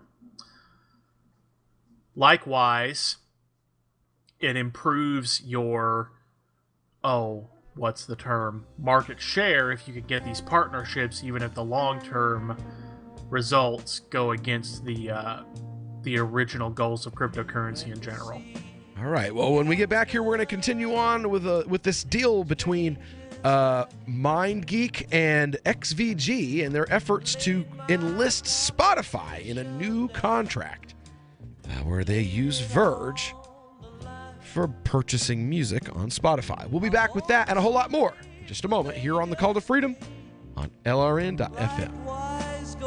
Are you tired of governments murdering people around the world? Stop using their money. There is an alternative. Bitcoin is a stateless, free market, non-political currency. Bitcoin cannot be inflated or controlled by any government. By using their money, you are helping the state. Stop doing it! You have an incredible alternative available now. Learn it, use it, spread it. Get started with Bitcoin at Bitcoin.com. That's Bitcoin.com. Why did you move to the Shire? I moved here to the Shire because there's other people around who take liberty just as seriously as I do. I moved to the Shire because I saw videos of people challenging authority and thought that I could get support myself. It called to me, like, do this right now. I wanted to be around people like me who got it, and once I got here, I knew there was nowhere else that I wanted to be. I've always wanted to change the world, so I moved to the Shire to join people who were actually working towards doing the same thing. The people here are awesome, loving, and positive. It was for the adventure and for the feeling of something important is happening here, and I just wanted to come to sort of be part of that. Visit ShireSociety.com to read and sign the Shire Society Declaration and learn the reasons why, if you love liberty, you should immigrate to the Shire. Plus, add yourself to the Shire map at ShireSociety.com. That's ShireSociety.com. The three most important things you can do for LRN.FM are: 1. Let your friends know you're listening to LRN.FM on your social networking profile. 2. Buy the things you buy online through shop.LRN.FM. 3. Give $5 a month to the AMP program at amp.lrn.fm. It's my firm belief that the AMP program is the best use of your charitable dollar among liberty-oriented groups. Support all your favorite organizations, but make sure you give $5 a month to the AMP program at amp.lrn.fm.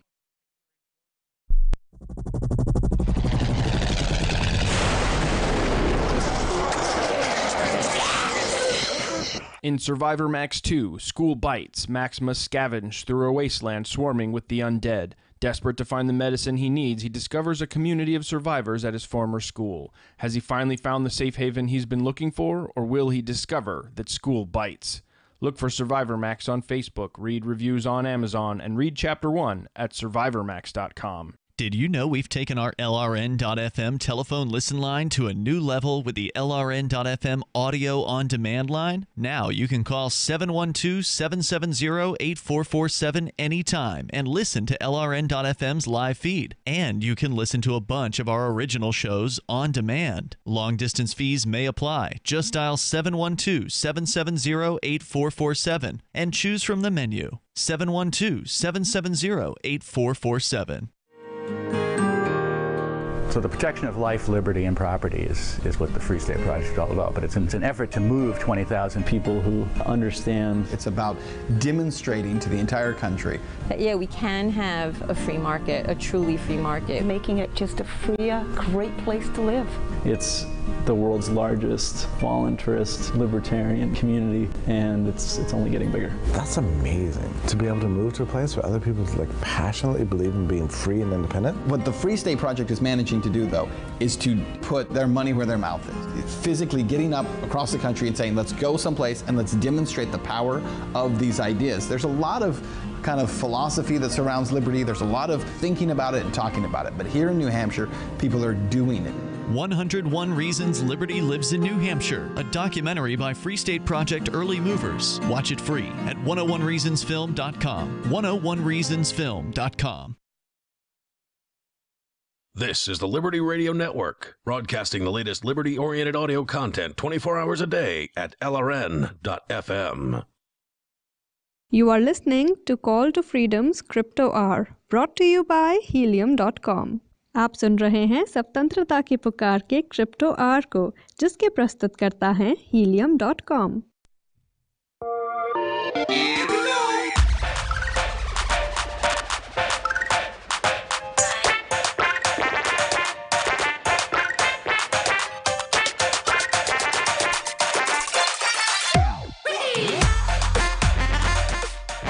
Welcome back into the Call to Freedom here on LRN.FM. So we're broadcasting live from the Vertcoin studio right here in beautiful Keene, New Hampshire, and it is it's the final segment of this Friday's Crypto Hour, and I have got a story for you.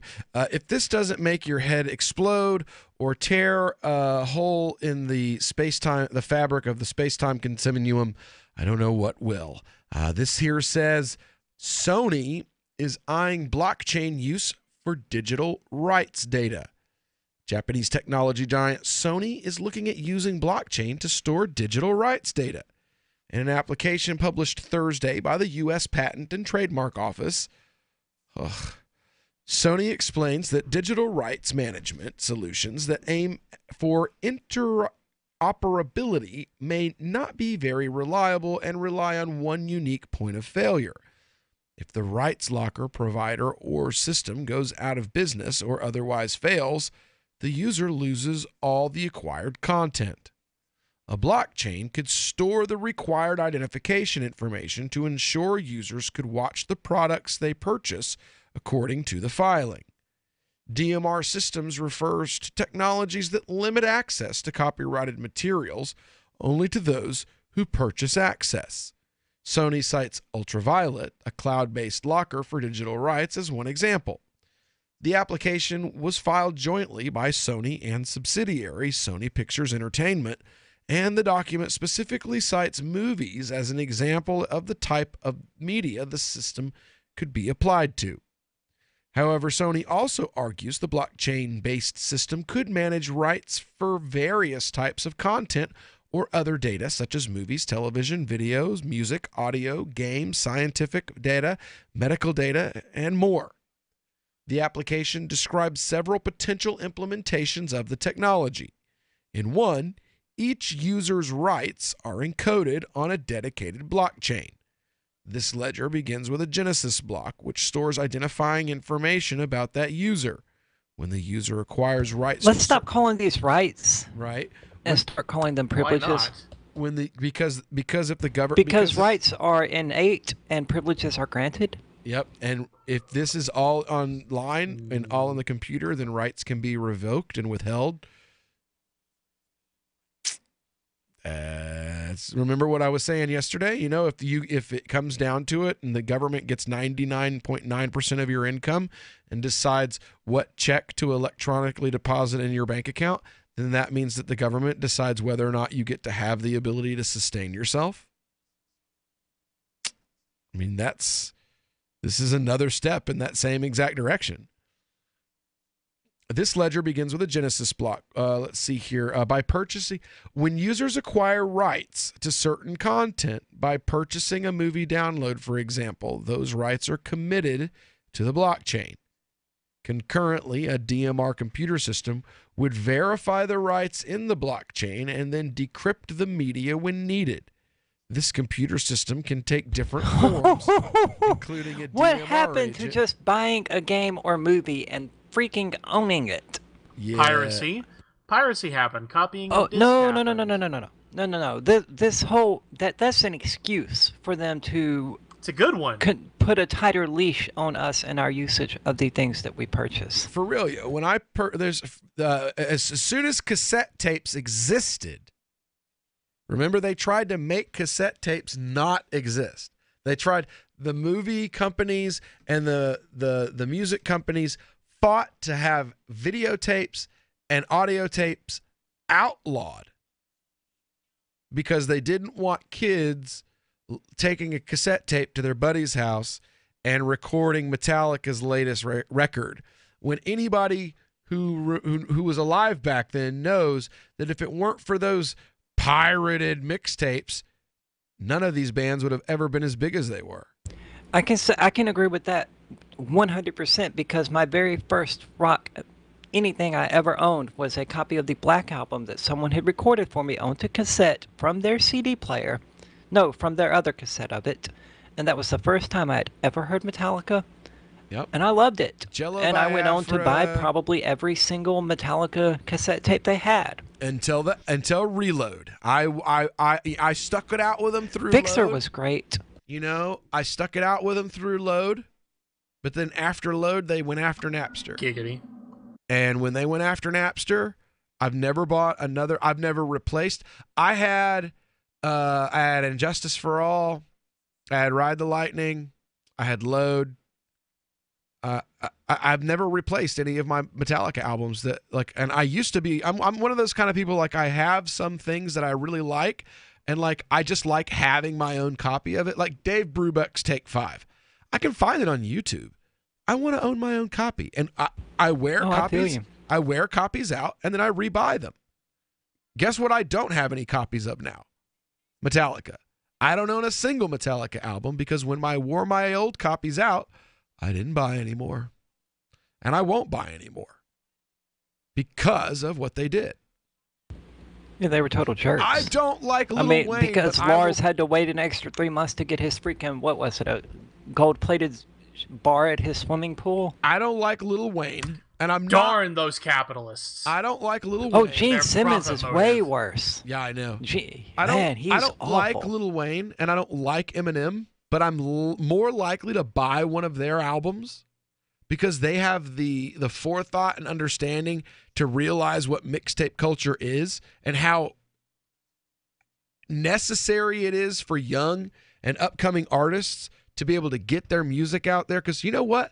A lot of young upcoming artists, people just aren't going to buy an album by a new person. They're $16, man. I'm not spending $16 on a CD by somebody, I don't even know who they are, they might have one good song on it. All the more reason that when those people do manage to make a sale that they might want to limit it to the people who actually paid for it.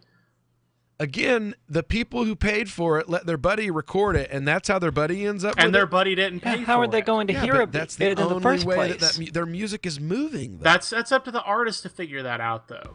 It's If well, the as artist, the everything resident you guys musician are saying- and, writer in the show, I would have to say it's far more It's not up important to to the me artist. to reach people and have them listening than it is. I mean, I would rather have 100 people listening that's to up a to the song artist to decide, and not though. paying. It's not.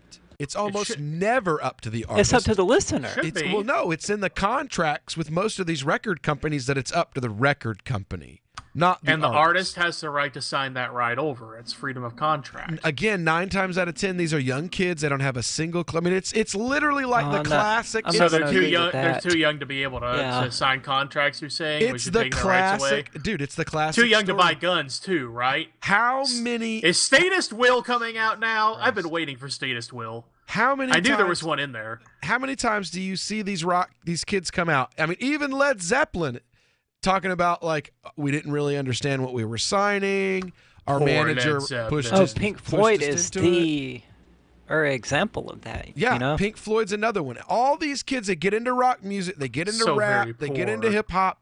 They're young, they're uneducated, they don't understand business, they don't understand how contracts work, and the record companies bend them over and rape the hell out of them.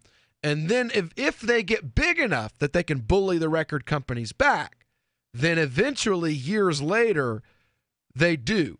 But those first 2 albums that are usually the biggest, most popular ones, they don't belong to the artist, man. They belong to Columbia. They belong to Sony. And Because there's the artists case to be see made those that we're rights. actually doing. There's a case to be made that we're actually doing those musicians a favor by pirating their music and not helping them, pay the studio, the There's a production case to company. be made that the government is doing you a favor by taxing you and using your money on things that they know better than you do how to use it on. Well, and it's the first, exact before, same first argument before you guys can are say making that, here. No, because you Exact have to same. first demonstrate that somebody can own an idea. Then we can proceed from there. You show Someone me has how to own somebody.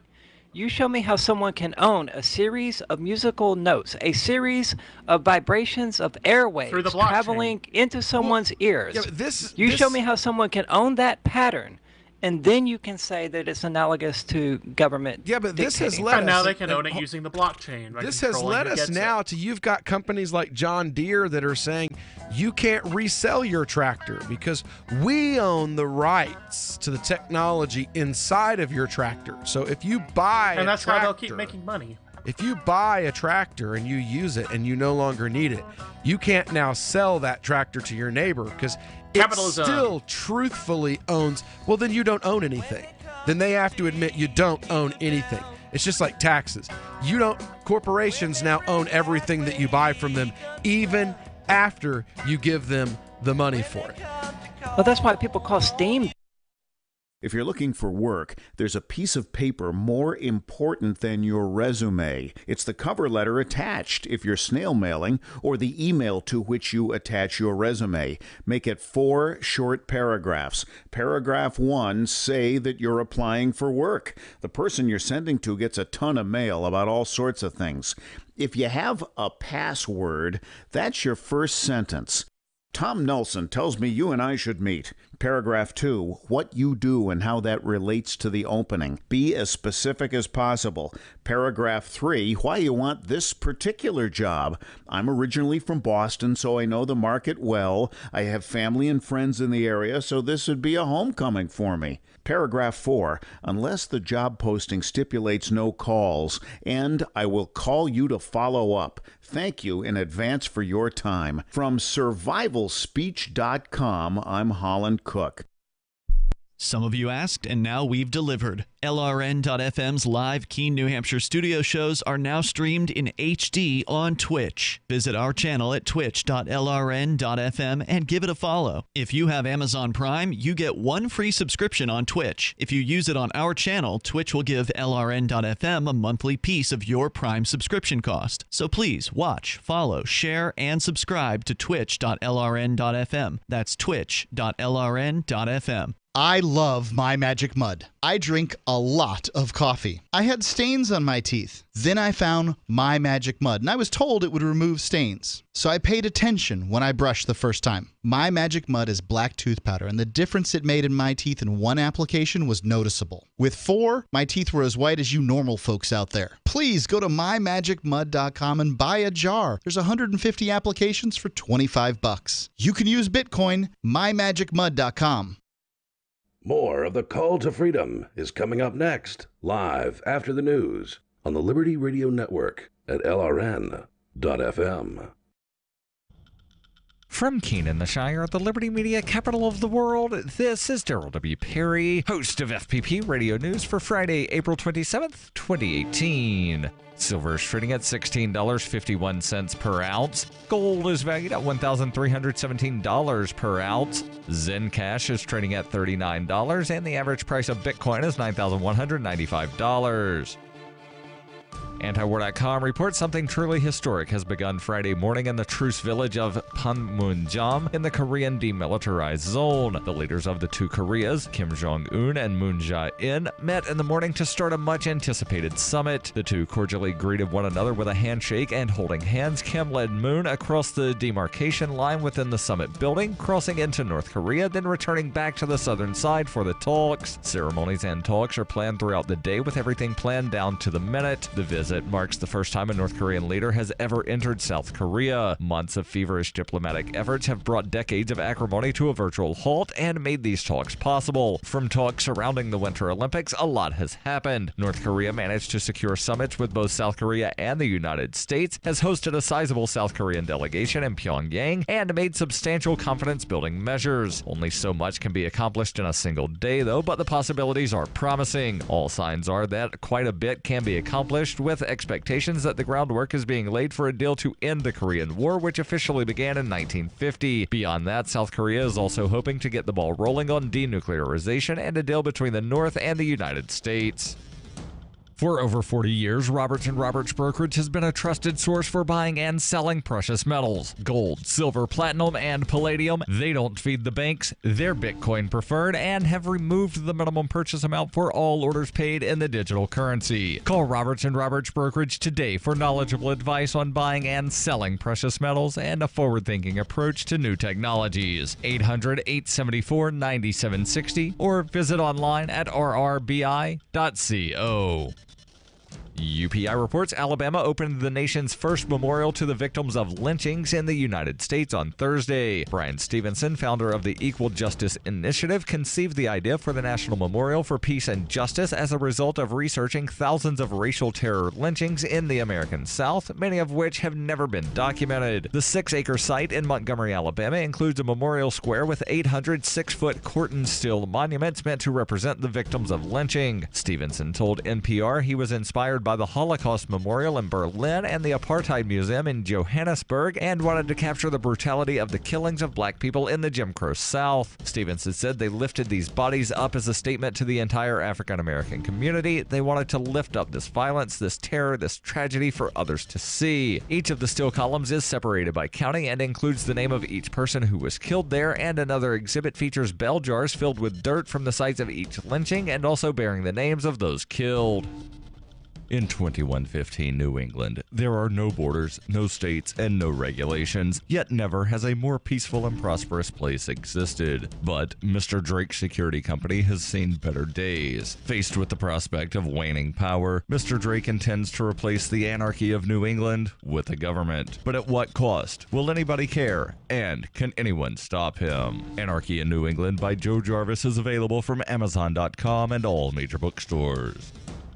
Reuters reports comedian Bill Cosby was convicted on Thursday of drugging and sexually assaulting a one-time friend in 2004, marking the first such conviction of a celebrity since the #MeToo movement that has brought down rich and powerful men for their treatment of women. Cosby, best known as the lovable father from the 1980s TV hit show The Cosby Show, faces up to 10 years in prison for each of 3 counts of aggravated indecent assault against Andrea Constand following a 3-week trial at the Montgomery County Courthouse in Norristown, Pennsylvania. After maintaining decorum throughout the trial, Cosby exploded following the verdict when prosecutors asked the judge to take him into custody, saying he was a flight risk in part because he owned a plane. District Attorney Kevin Still later remarked that with the outburst, you get to see who he really was. As the verdict was read, Cosby looked down with a sad expression. Lily Bernard, one of the many accusers, began sobbing. Constand sat stone-faced. Judge Stephen O'Neill ruled Cosby could remain out of jail on $1 million bail, pending sentencing at a later date, as long as he surrendered his passport and remained at home. Cosby then left the courthouse with his lawyers and publicist. Sentencing is expected within 60 to 90 days after Cosby submits to a sexually violent predator assessment. This has been FPP Radio News. Online at fppradio.com.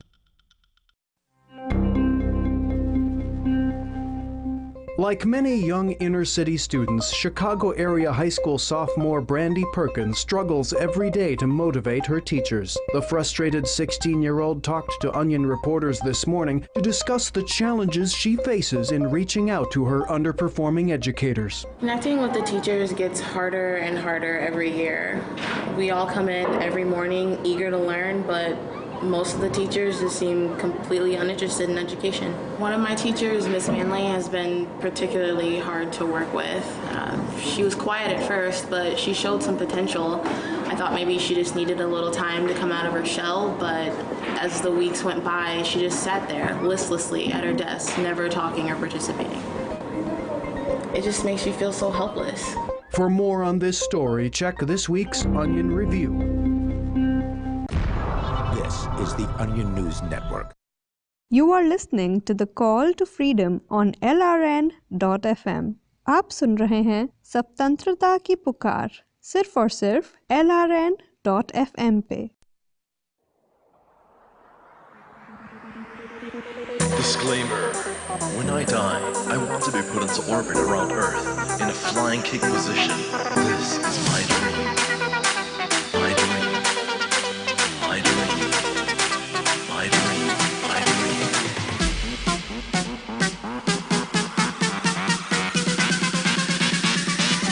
This is my dream. All right, we're back here with the final hour of, this Friday afternoon broadcast of the Call to Freedom here on LRN.FM. I'm your host, as always, Will Coley, and we are broadcasting live from the Shire here at the VertCoin studio, joined live via remote by my classic crew, Mr. Tom Gray, our legal mind, and Miss Aria DiMezzo from cryptocurrencycheck.org. And, it's a Friday afternoon, another wonderful Friday here. And we've been talking about all kinds of stuff. You can't work for Wikipedia if it's a conflict of interest to work for Wikipedia if you own cryptos. Lots of fakertarian types enjoying their slow and much deserved demise. And it's pretty comical to me. Where's it at? Can we? Yes, it will play. That's so awesome. So, it's a Friday afternoon. You all know what that means. It's time for the... What does it mean, Will? Well, it means it's time for the most popular segment of our show every week. Like there's the magic through the hourglass, so are the days of our lives. It's time for the Libertarian Drama of the Week. That's right, Friday, third hour, top-rated segment of the show. And these are the days of our lives. It's the young and the restless, the days of our lives, the General Hospital of American political parties. Not so much the bold and the beautiful. Yeah, that deserves right there. Exactly, it deserved both. That's a good combo right there. I'll take it. Definitely not the bold and the beautiful.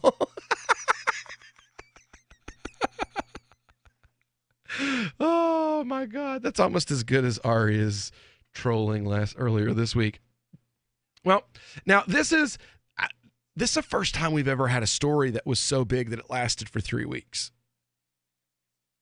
Oh, good. Is this the thing with Risa? Yes, again. Again? Yes, again.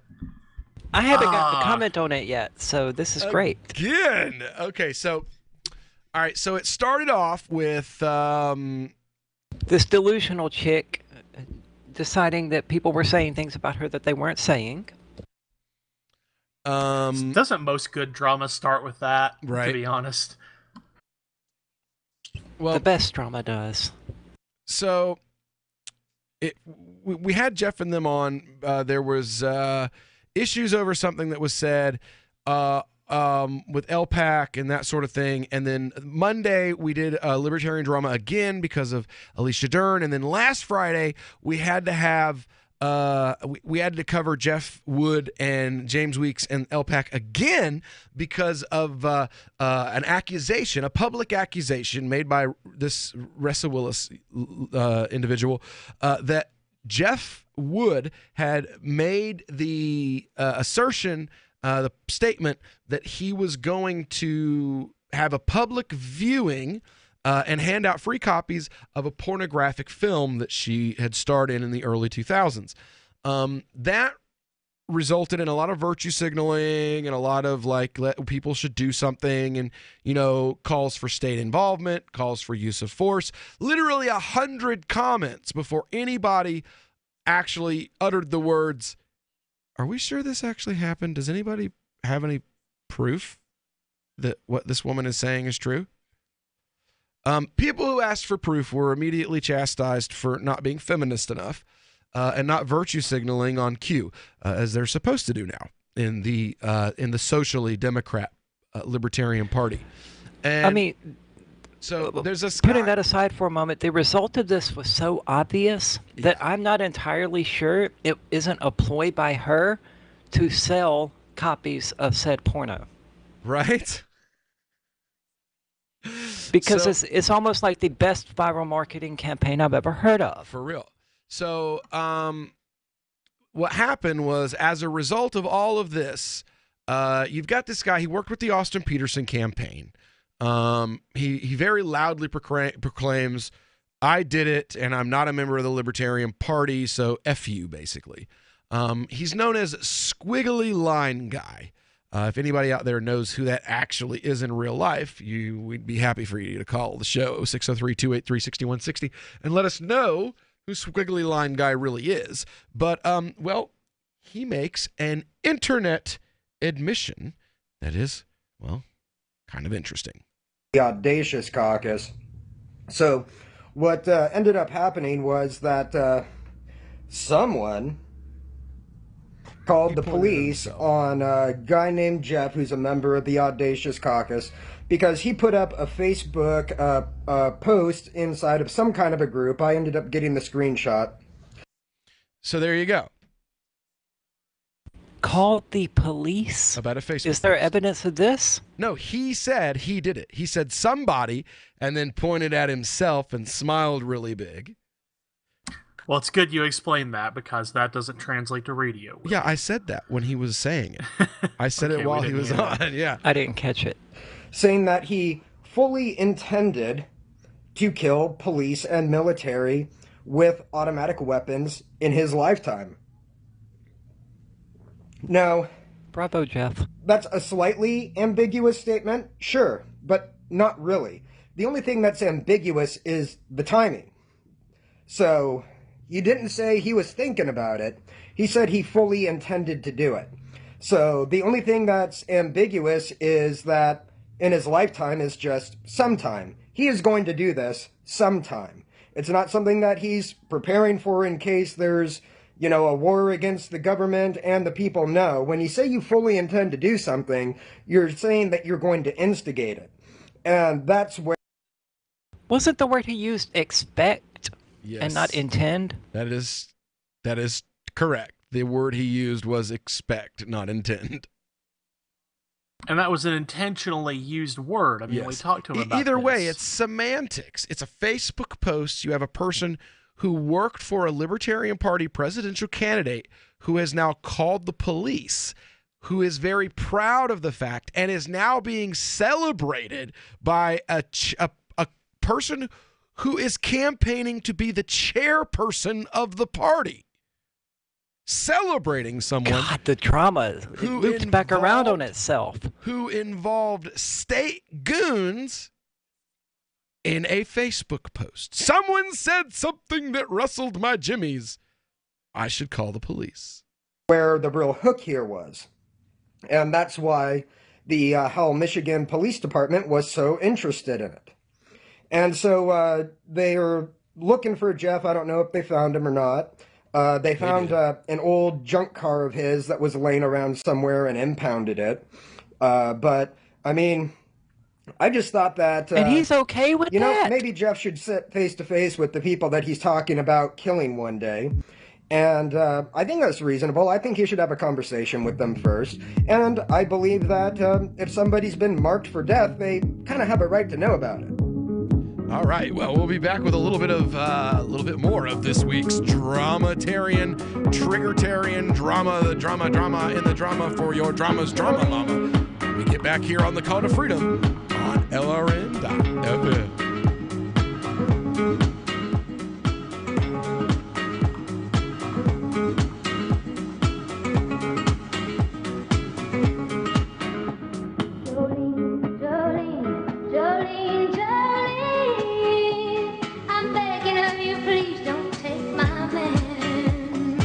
Ross Ulbricht was convicted in early 2015 of running the infamous Silk Road Underground Market. The Silk Road was a gift to humanity and helped reduce the harms brought on by drug prohibition. For this good deed, Ross has been sentenced to life in prison with no possibility of parole. Now, an appeal is Ross's only chance, and he needs your support. Please visit freeross.org, where you can contribute via various methods, including Bitcoin. Visit freeross.org. That's freeross.org. Catch the Call to Freedom at its new time, weekdays from 4 to 7 p.m. The Call to Freedom is the only live drive-home call-in show in the U.S. with a segment devoted to cryptocurrencies. Crypto Hour, brought to you by Helium.com, live from Vertcoin Studios in New Hampshire. Learn about what makes cryptocurrencies so great and why you should care about them. Updates on new coins and ICOs, and warnings of scams. Plus, hear from traders, whales, developers, and big names in the crypto world. You can also win crypto coins or tokens every episode. Just listen for the faucet sound and be the 5th caller to get free Dash, Litecoin, Vertcoin, Verge, or other cryptocurrencies. The Call to Freedom with Will and Aria, featuring Crypto Hour. Broadcast internationally through our BitPlus network satellite. Weekdays from 4 to 7 p.m. on LRN FM.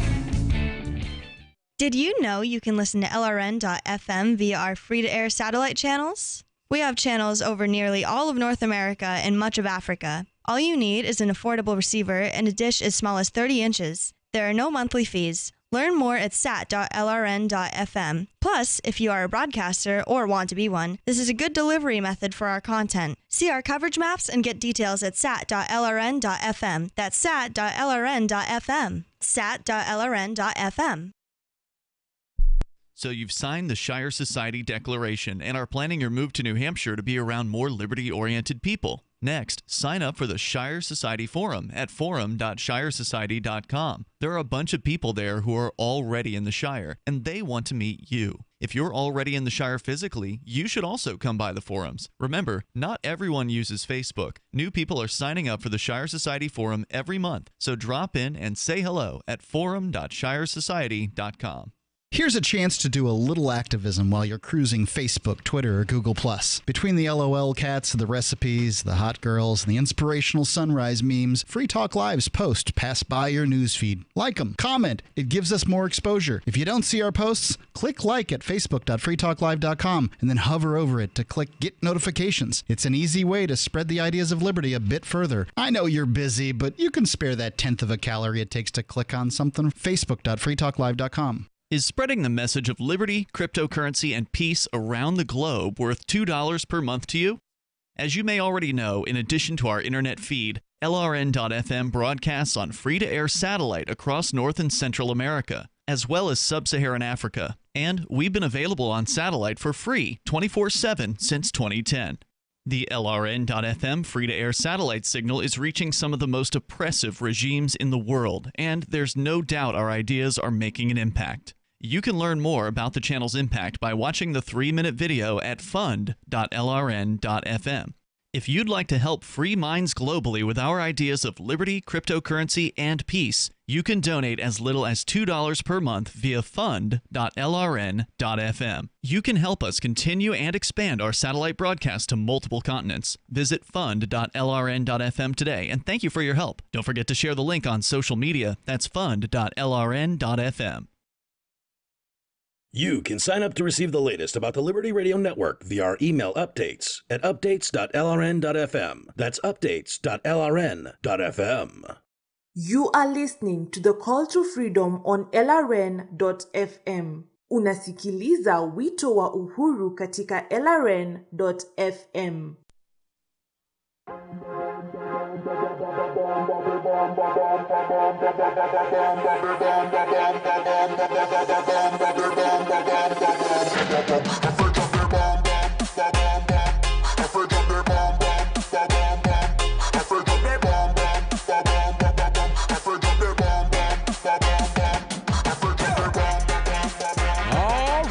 Welcome back here to the Call to Freedom here on LRN.FM.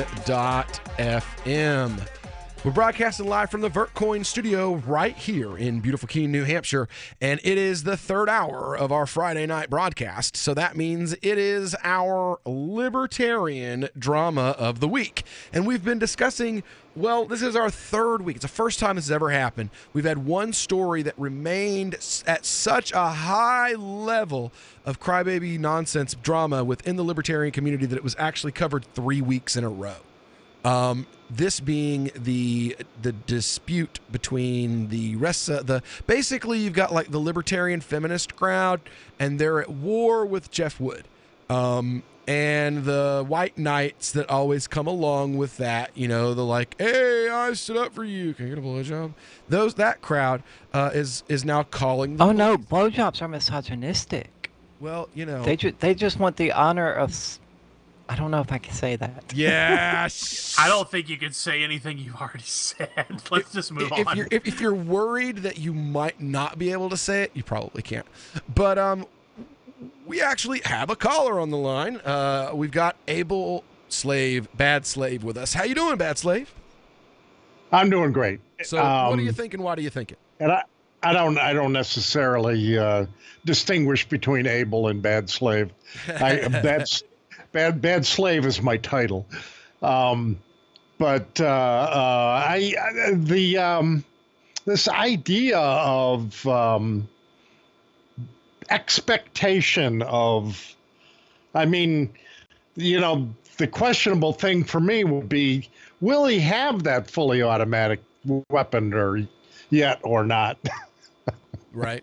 I mean, most people don't. I actually know some people. I don't know if you realize that New Hampshire actually happens to have the largest number of fully automatic weapons in amongst the states.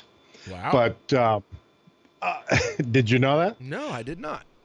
Yeah. I can't say I'm surprised. I'm not. I knew we had some of the laxest gun laws here, but I didn't actually. The home of libertarians with the most automatic weapons. Never would have guessed. Right.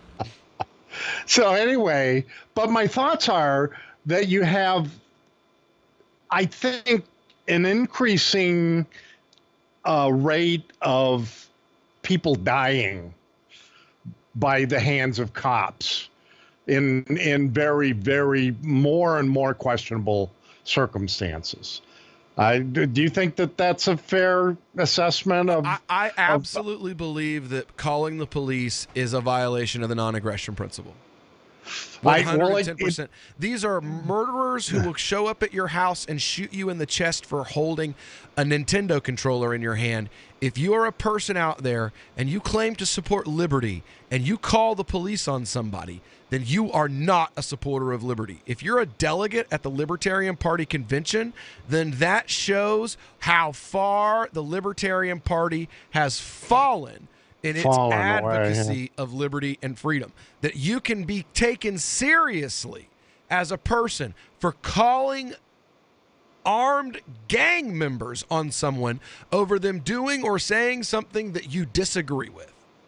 Well, you know, here's follow me through this thing, because I think that that what the guy is saying is likely factual without he instigating anything. Yeah, but you can't tell these people that. They think that any threat whatsoever is a legitimate threat. No. What you're saying, I can't say that, is you know, all that does is put you at risk. But the fact is, you can say anything you want. Exactly.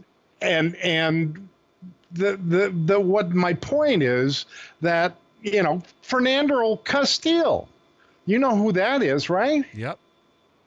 I don't know, you know, there was the woman who was able to get a little bit of recording from her phone, but there was also a dash cam that was on that same scene that showed up after the trial that showed this cop, you know, and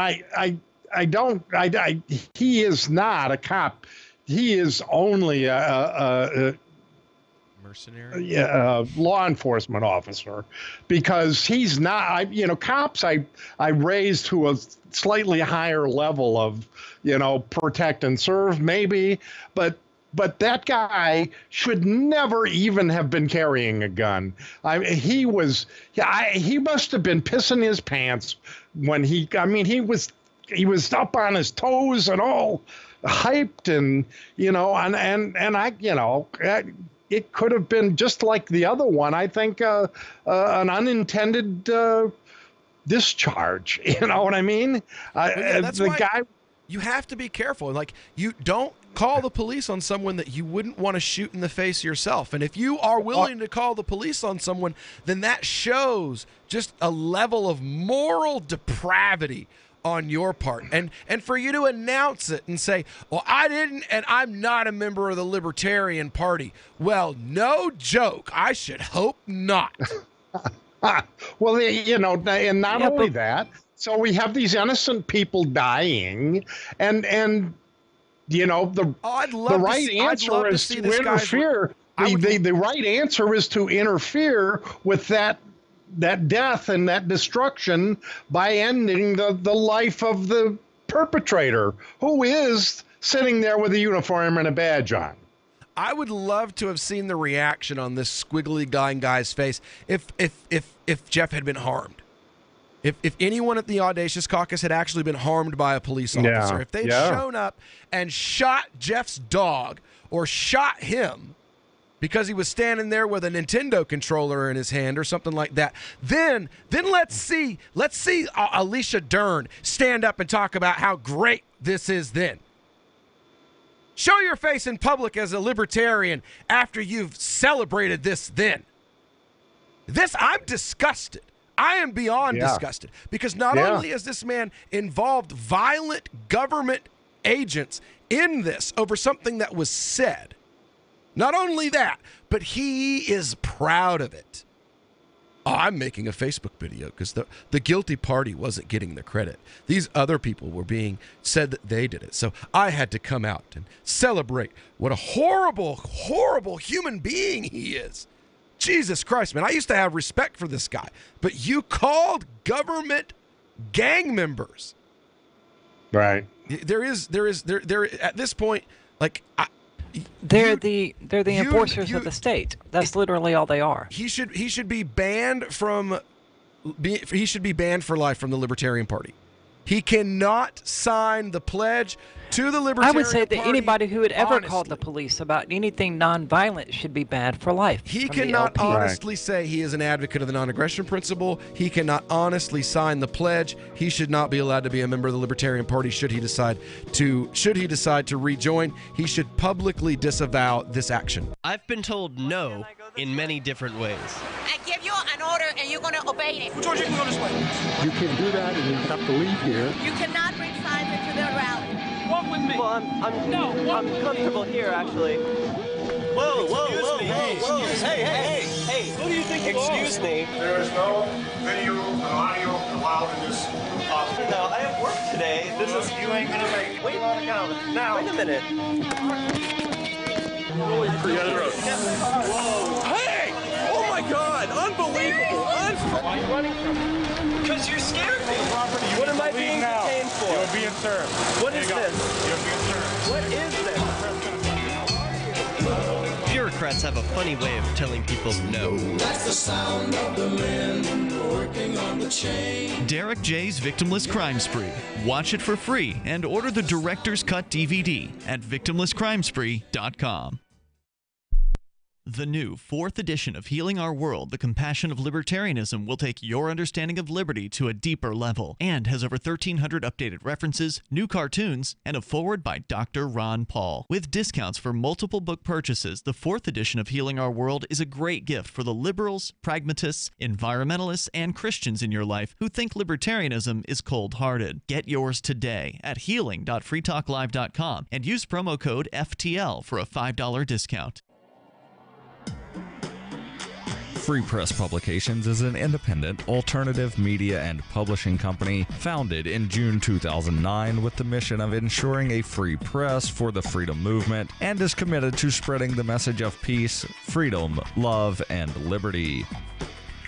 FPP also gives new authors an avenue for publishing freedom-oriented material.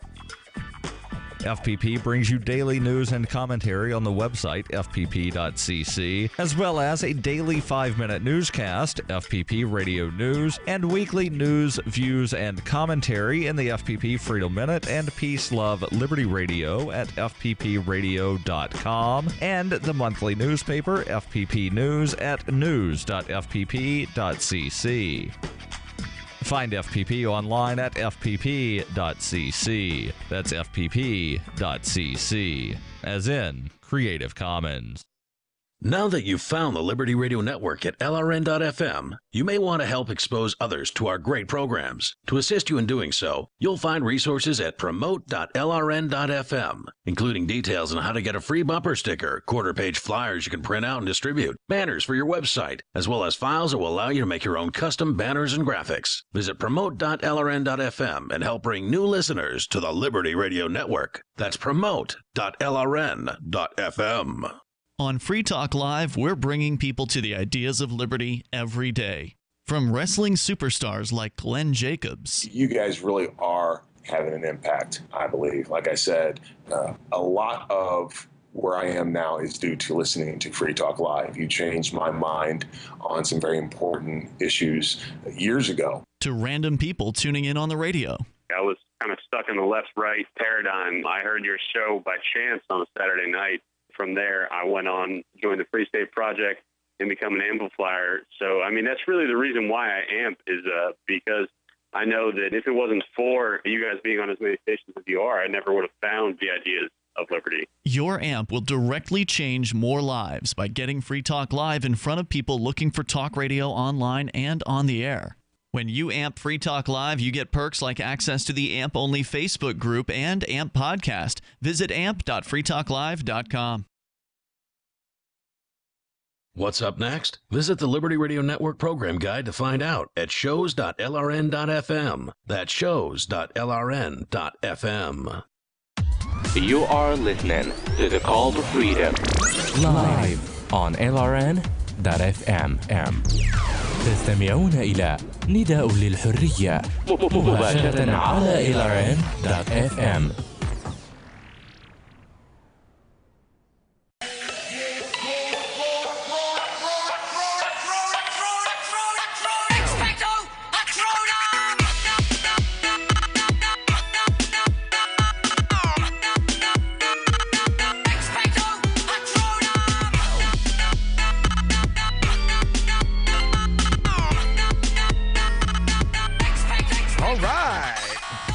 Welcome back into the Call to Freedom here on LRN.FM. We're broadcasting live from the Vertcoin studio right here in beautiful Keene, New Hampshire. And we've been talking about this week's Libertarian Drama of the Week, which includes the proud admission of calling government gang members on someone for a Facebook post. We have, again, this is Squiggly Line Guy. He lives in Washington. I'm not really sure what. So basically, a man who lives in Washington State called the police in Michigan State. Like, it even went that far. Like, it wasn't just like, hey, I'm going to call local police. No. He called the police on the other side of the country.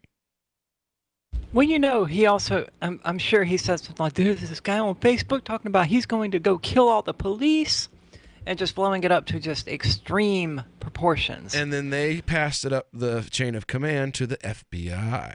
But let's continue on. Did they? Yes. The FBI got involved in this? We'll trust Interstate commerce. We're not done yet. Just hold on. That's a new badge of honor for the LPAC, though. We are not done yet. Hold on. And so they had no idea who talked to Howell PD. And so what the Audacious Caucus ended up doing was they started a Facebook warfare campaign against a couple of individuals who they thought may have done it. That included TJ, it included Risa, it included Cody. And so they memed them with their name and with the slogan, Certified Snitch. And, well, I mean, they're the left wing of the Libertarian Party. They're the ANCOMs of the Libertarian Party. And we all know the left can't meme. and they're certainly no exception to it. But the whole point of what they were doing was getting followers on their page to harass these 3 individuals. And it went on about like that for about 24 hours. And then that's where I finally fessed up. I put a post on my page detailing that I was the one that spoke to the Howell PD. And then, of course, my name got added to my star got added to the Walk of Fame on their page. I didn't really get harassed all that much, not as much as the other 3. But they ended up adding my name to it, and I changed my profile to their shitty leftist meme for fun, to make fun of them. And what they weren't expecting was the backlash. It got dumped. So just a little while ago, they took down the pictures, and they said, oh, well, this is just fostering so much negativity. Well, fostering negativity is what they were looking for. They were looking for people to go out and harass these individuals and to go out and harass me when they added my name to it. It's just they ended up being in the minority, and the backlash that came to their page, they weren't expecting, right? They're only sorry when it became a... No one in the LPAC gives a damn about being in the minority. For real, yo. That's the whole point.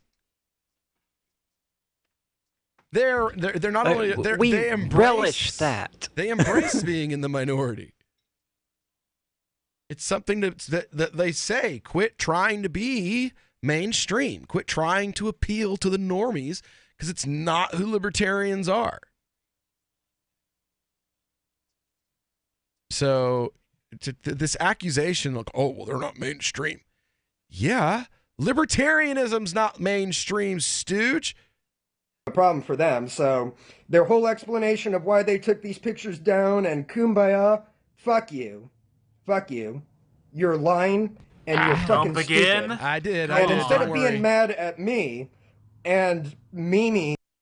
Well, there we go. That's the end of any kind of rational argument from him.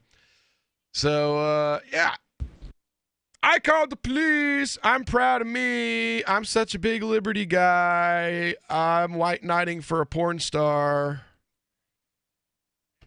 I mean, that's basically, like, what it looks like to me is like, I want to sleep with a porn star. Maybe if I call the cops on these guys, I can get lucky at convention, and then I can tell my friends, hey. Well, calling her a porn star is a pretty big stretch. Well, I mean, she's got a DVD out. He can show it to his friends and be like, hey, check out the chick in the porno. I bagged her. All I had to do was call the cops on some guy in Michigan. Did I lose both of you on that one? No. Every of a sudden, like, I hear this uncomfortable silence. I mean, the core of this is some issue between Jeff Woods and Risa Willis, and the fact that she's upset that she once did porn and people know about it. Well, so to resolve that, she's going to attempt to cover it up, which anyone who has ever Googled the Streisand effect knows that any attempt to cover up bad publicity amplifies it. Yes, it does. It always happens. Always. I would have never known this chick was in porn if this hadn't happened. For real, only chick I knew about that was in porn that was affiliated with anything was that Antifa chick, like Harry Pitt's Antifa chick that everybody was making fun of because she got like spray painted in the face or something at some big event, and they were like, oh, and she also does really crappy porno. And that was the only reason I even knew about that, was because somebody like mentioned that she does really bad porno like 10 years ago. So, but yeah, no one would have even known. This all started with calling the police. And now it is escalated to a point of where calling the police again. Jeff Wood's life was upended. Very close to put in danger. Well, the FBI did. Jeff Wood did do he had to have an interview with the FBI yesterday. The feds showed up at his house. Why isn't he on the show with us today? Because he's not going to come on the show and talk about it. Yeah, I don't blame him. Yeah, I wouldn't. If I was his lawyer, I would not let him. Yeah. Although I wouldn't have let him talk either. Tom hit that nail on the head. What a joke. So they're risking actual harm to this guy. Actual because there are aggression, actual imprisonment, actual life taking. Welcome to because Jonathan he Wells said libertarianism, something folks. that they didn't like. Yep. There you go. We need to make this tent bigger. So that it can include people who like to call the cops on other people for victimless crimes. Oh my God, I started such a huge... I didn't even mean to. Heather came in last night because she's back on Free Talk Live, and she was going off about the whole thing as well. It's like, these people are such idiots. It's such horrible people. And I'm like, you do realize this whole thing could have been avoided simply by her not calling the police on somebody. There you go. A person who claims to be an anarchist not calling government gang members. That's it. That's all that was necessary. Every bit of this drama could have been avoided. Had she not decided to start all of it, she'd still be a school teacher. No one would know that she was in porno. The FBI none of this would have ever happened had the police not been called to start with. So let's end the whole thing with the same horribly immoral action that started it. Brilliant. Brilliant. Absolutely brilliant. I mean, I'm so glad that these people are the ones that are taking over the party because, you know, we need brilliant thinking like, hey, we're going to get ourselves out of this mess by doing the exact same thing that got us into it. What a smart idea. All right, well, I guess that's it for Libertarian Drama this week. We've kind of beat this to death, and it's been 3 weeks we've been covering this story. So, you know, I'm kind of to the point where any short of somebody shooting or being shot by a government agent, I really couldn't be surprised anymore by the stuff that happens in this situation. We're going to move on to, the CDC hiding from you. Cell 411 is a free app for Android and iOS that replaces government-controlled 911. Cell 411 allows you to preset a group of friends or private organizations to show up at any emergency. Cell 411 is a nightmare for the state because it proves their so-called services aren't needed. Cell 411 has had thousands of installs, and of course it's covered by the BIPCOT no government license. Cell 411 because your friends won't shoot you when you're in trouble. Without the government, who would build the emergency services? You and Cell 411. Get it today at getcell411.com.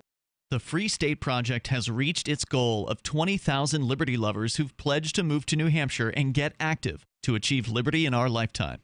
Perhaps you're trying to figure out what part of New Hampshire should be your destination. If so, consider Keene. You'll find more than 150 reasons to move to Keene at move.freekeene.com. Keene is famous for its historic, publicity-generating activism, as well as being the liberty media capital of the world. It's home to freekeene.com, New Hampshire's destination for liberty activism, news, and opinion. For years, we've been compiling over 150 reasons to move to Keene at move.freekeene.com, where you'll learn about some of what's happening here and what makes Keene a great place to live. If you love liberty, you'll probably enjoy anywhere you end up in the Shire. But do your due diligence first. Please visit move.freekeene.com for the full list of over 150 reasons to move to Keene. That's move.freekeene.com. LRN.FM is proud to announce our official listening apps for Android and iOS devices. Now you can easily tune into our streams anywhere, anytime on your smartphone or tablet. Just visit apps.lrn.fm or search for LRN.FM in the Android or Apple app stores. Please download, rate us 5 stars, then share the link on your social media, and let your friends and family know how you're listening to LRN.FM. Download it now, free, at apps.lrn.fm.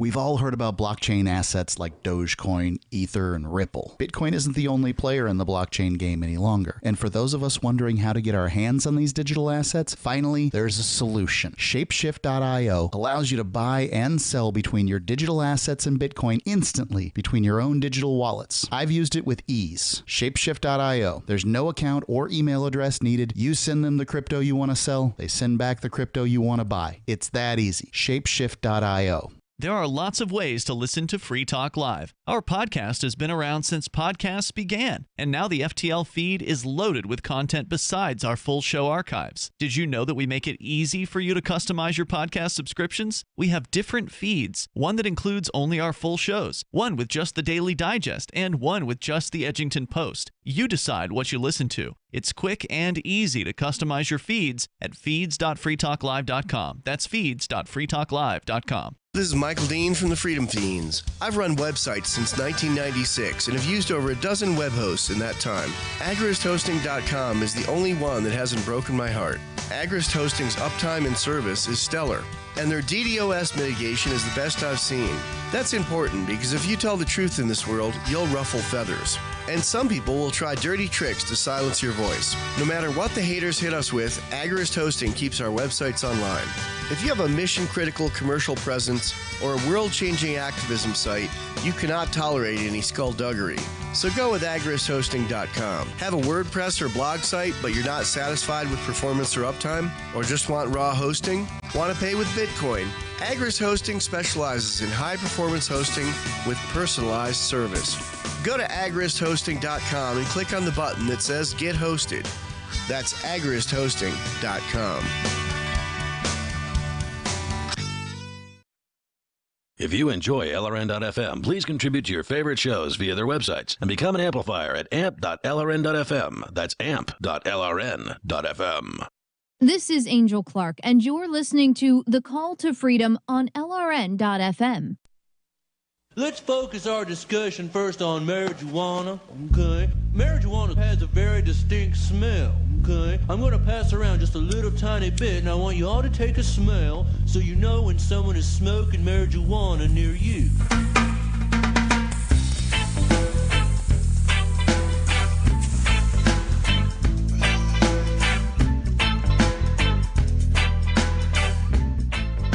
Right, welcome back to the final segment of this Friday afternoon drive home broadcast of the Call to Freedom here on LRN.FM. We're broadcasting live from the Vertcoin studios in Keene, New Hampshire. And you know what? These days, it's nearly impossible to keep your communications secure from the prying eyes of the state. First of all, because you got snitches all over the internet that can't wait to rat you out just in case they could get laid by a girl in a porno movie. If you're not dealing with that, then you're dealing with the government and their crafty little toolbox, which has tons and tons of different little tools in it. One, they can subpoena the information on servers at these different communications apps and get your personal information. Or they can shut those servers down altogether to prevent you from communicating at all. Well, that's where CryptVisor comes in. It is a decentralized effort to provide communication on the blockchain. Now, see, CryptVisor doesn't ask you for names, phone numbers, email addresses, IP address, none of that stuff. They don't store any of your personal information whatsoever. So if the feds come sniffing around wanting some, well, they simply don't have it. And there is no centralized server because it's done by nodes all over the world. It's on the blockchain. So unless they can literally shut down the entire internet, they can't stop you from communicating. So run over to cryptvisor.network. Take a look at their advanced security features or their new CVPay crypto wallet. Again, that's cryptvisor.network, your home for a decentralized, secure communication platform. Now, it's the last segment of the show, which means it's time for our daily cannabis news update. As I hinted, there's been some lies going on by the CDC and by your very own politicians. No. That's being shown in a set of polling from an anti-marijuana group. That's right, anti-marijuana group polling didn't really give them the results that they wanted. An overwhelming majority of Americans are opposed to current federal marijuana laws. That's the big takeaway from a new poll that was conducted by Mason-Dixon Polling and Strategy and released by... that could mean anything, though. It could mean they want them to be tougher or they want them eliminated. And released by Smart Approaches to Marijuana. the country's most prominent anti-legalization group. There you go, Arya. I think we know the bent of the results now. Go ahead, Will. The poll took a unique approach to a legalization survey. Instead of asking people if they support legalization and giving them a binary yes or no choice, it asked 1,000 registered voters about several options for federal marijuana policy: keeping current policy, which prohibits possessing and using cannabis for any purpose; legalizing physician-supervised medical use; decriminalizing pot by removing criminal penalties, and allowing medical use but prohibiting recreational sales; or legalizing the commercial production, use, and sale of marijuana for recreational use. Only 16% of Americans favored keeping current policies. 29% backed only medical legalization. A teeny tiny 5% support decriminalization, while a whopping 49% back full legalization. 49%. And a 1% were they were too stoned. They weren't sure how to answer the question. The other 1% they were probably just too stoned to figure out how to answer the questions. Even among Republicans, who tend to be more conservative on drug policy issues, current federal marijuana law fared poorly. Only 25% of Republican voters supported keeping the policy as is. 36% back medical marijuana, 2% back decriminalization, and 36% backing full legalization. The majority of Republican voters are for some form of legalization, recreational or medical. Sam said in a statement that the poll shows that the country is evenly split on legalization. Wait, what? How? Do these people know basic math? Evenly split on full legalization? No, they're saying that the entire country is evenly split on whether or not to legalize marijuana. So basically, they're saying that the legalized medical marijuana and the decriminalized marijuana crowd are actually the 16% that are anti-legalization, which is not true. Not anti, just not expressly for, I guess. Well, no, they're saying, but they're pro-legalization. They're pro-medical, and they're pro. You can't sell it as like at Walmart, but like I don't care if you grow it in your backyard, it shouldn't be a crime. So what they're saying is that the people who are the 5% that are look, it shouldn't be a crime, but you shouldn't be able to sell it at Walmart, and the 29% that are like, well, people who are sick should have medicine, are being counted as the ones that were like, no, we should leave everything the same. Because that would be evenly split. What it's saying is that half the country doesn't want the government involved in marijuana at all. Or at least the criminal part of the government. And another 34% are like, well, you know, government can still be involved to some degree, but the way that it's being done now is dumb. And then 15% are like, no, we need to keep it that way.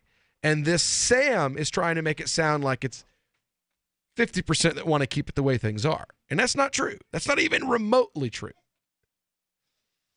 says here, it's true that this more nuanced poll finds lower levels of support of legalization than, for example, Gallup or Pew Research Centers, whose most recent surveys found 64 to 61% of Americans support a full legalization, respectively. These results clearly indicate the oft-touted vast public support for marijuana legalization has a shakier foundation. No, it doesn't. How? It's showing 85% of Americans support some level of legalization. How does that say that's shaky? What are they comparing it to, though? I mean, what claims are they saying are shaky? Okay, the Gallup and Pew Research polls gave a straight yes or no answer. Do you support legalization? Yes or full legalization? Yes or no?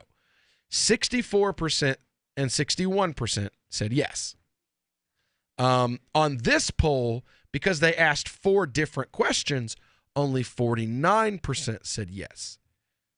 But 85% total said in some way they wanted marijuana legalized. In something more relaxed, yeah. So it's the position that they're putting forward is absolute conjecture. The numbers say the opposite of what they're saying. It's like they're living in a delusion.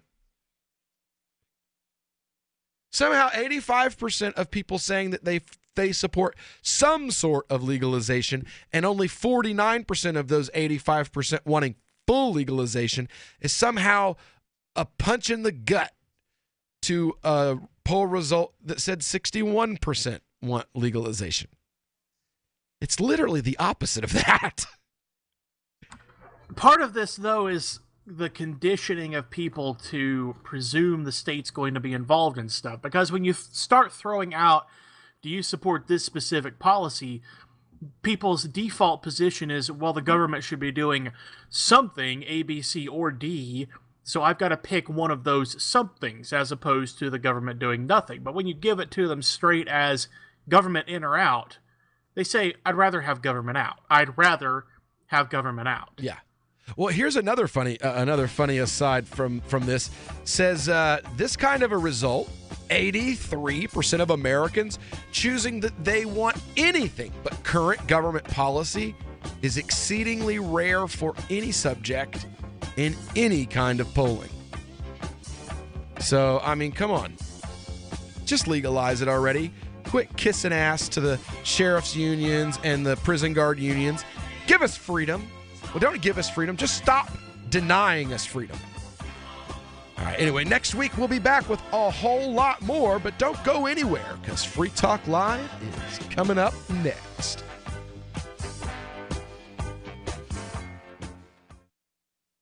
Is spreading the message of liberty, cryptocurrency, and peace around the globe worth $2 per month to you? As you may already know, in addition to our internet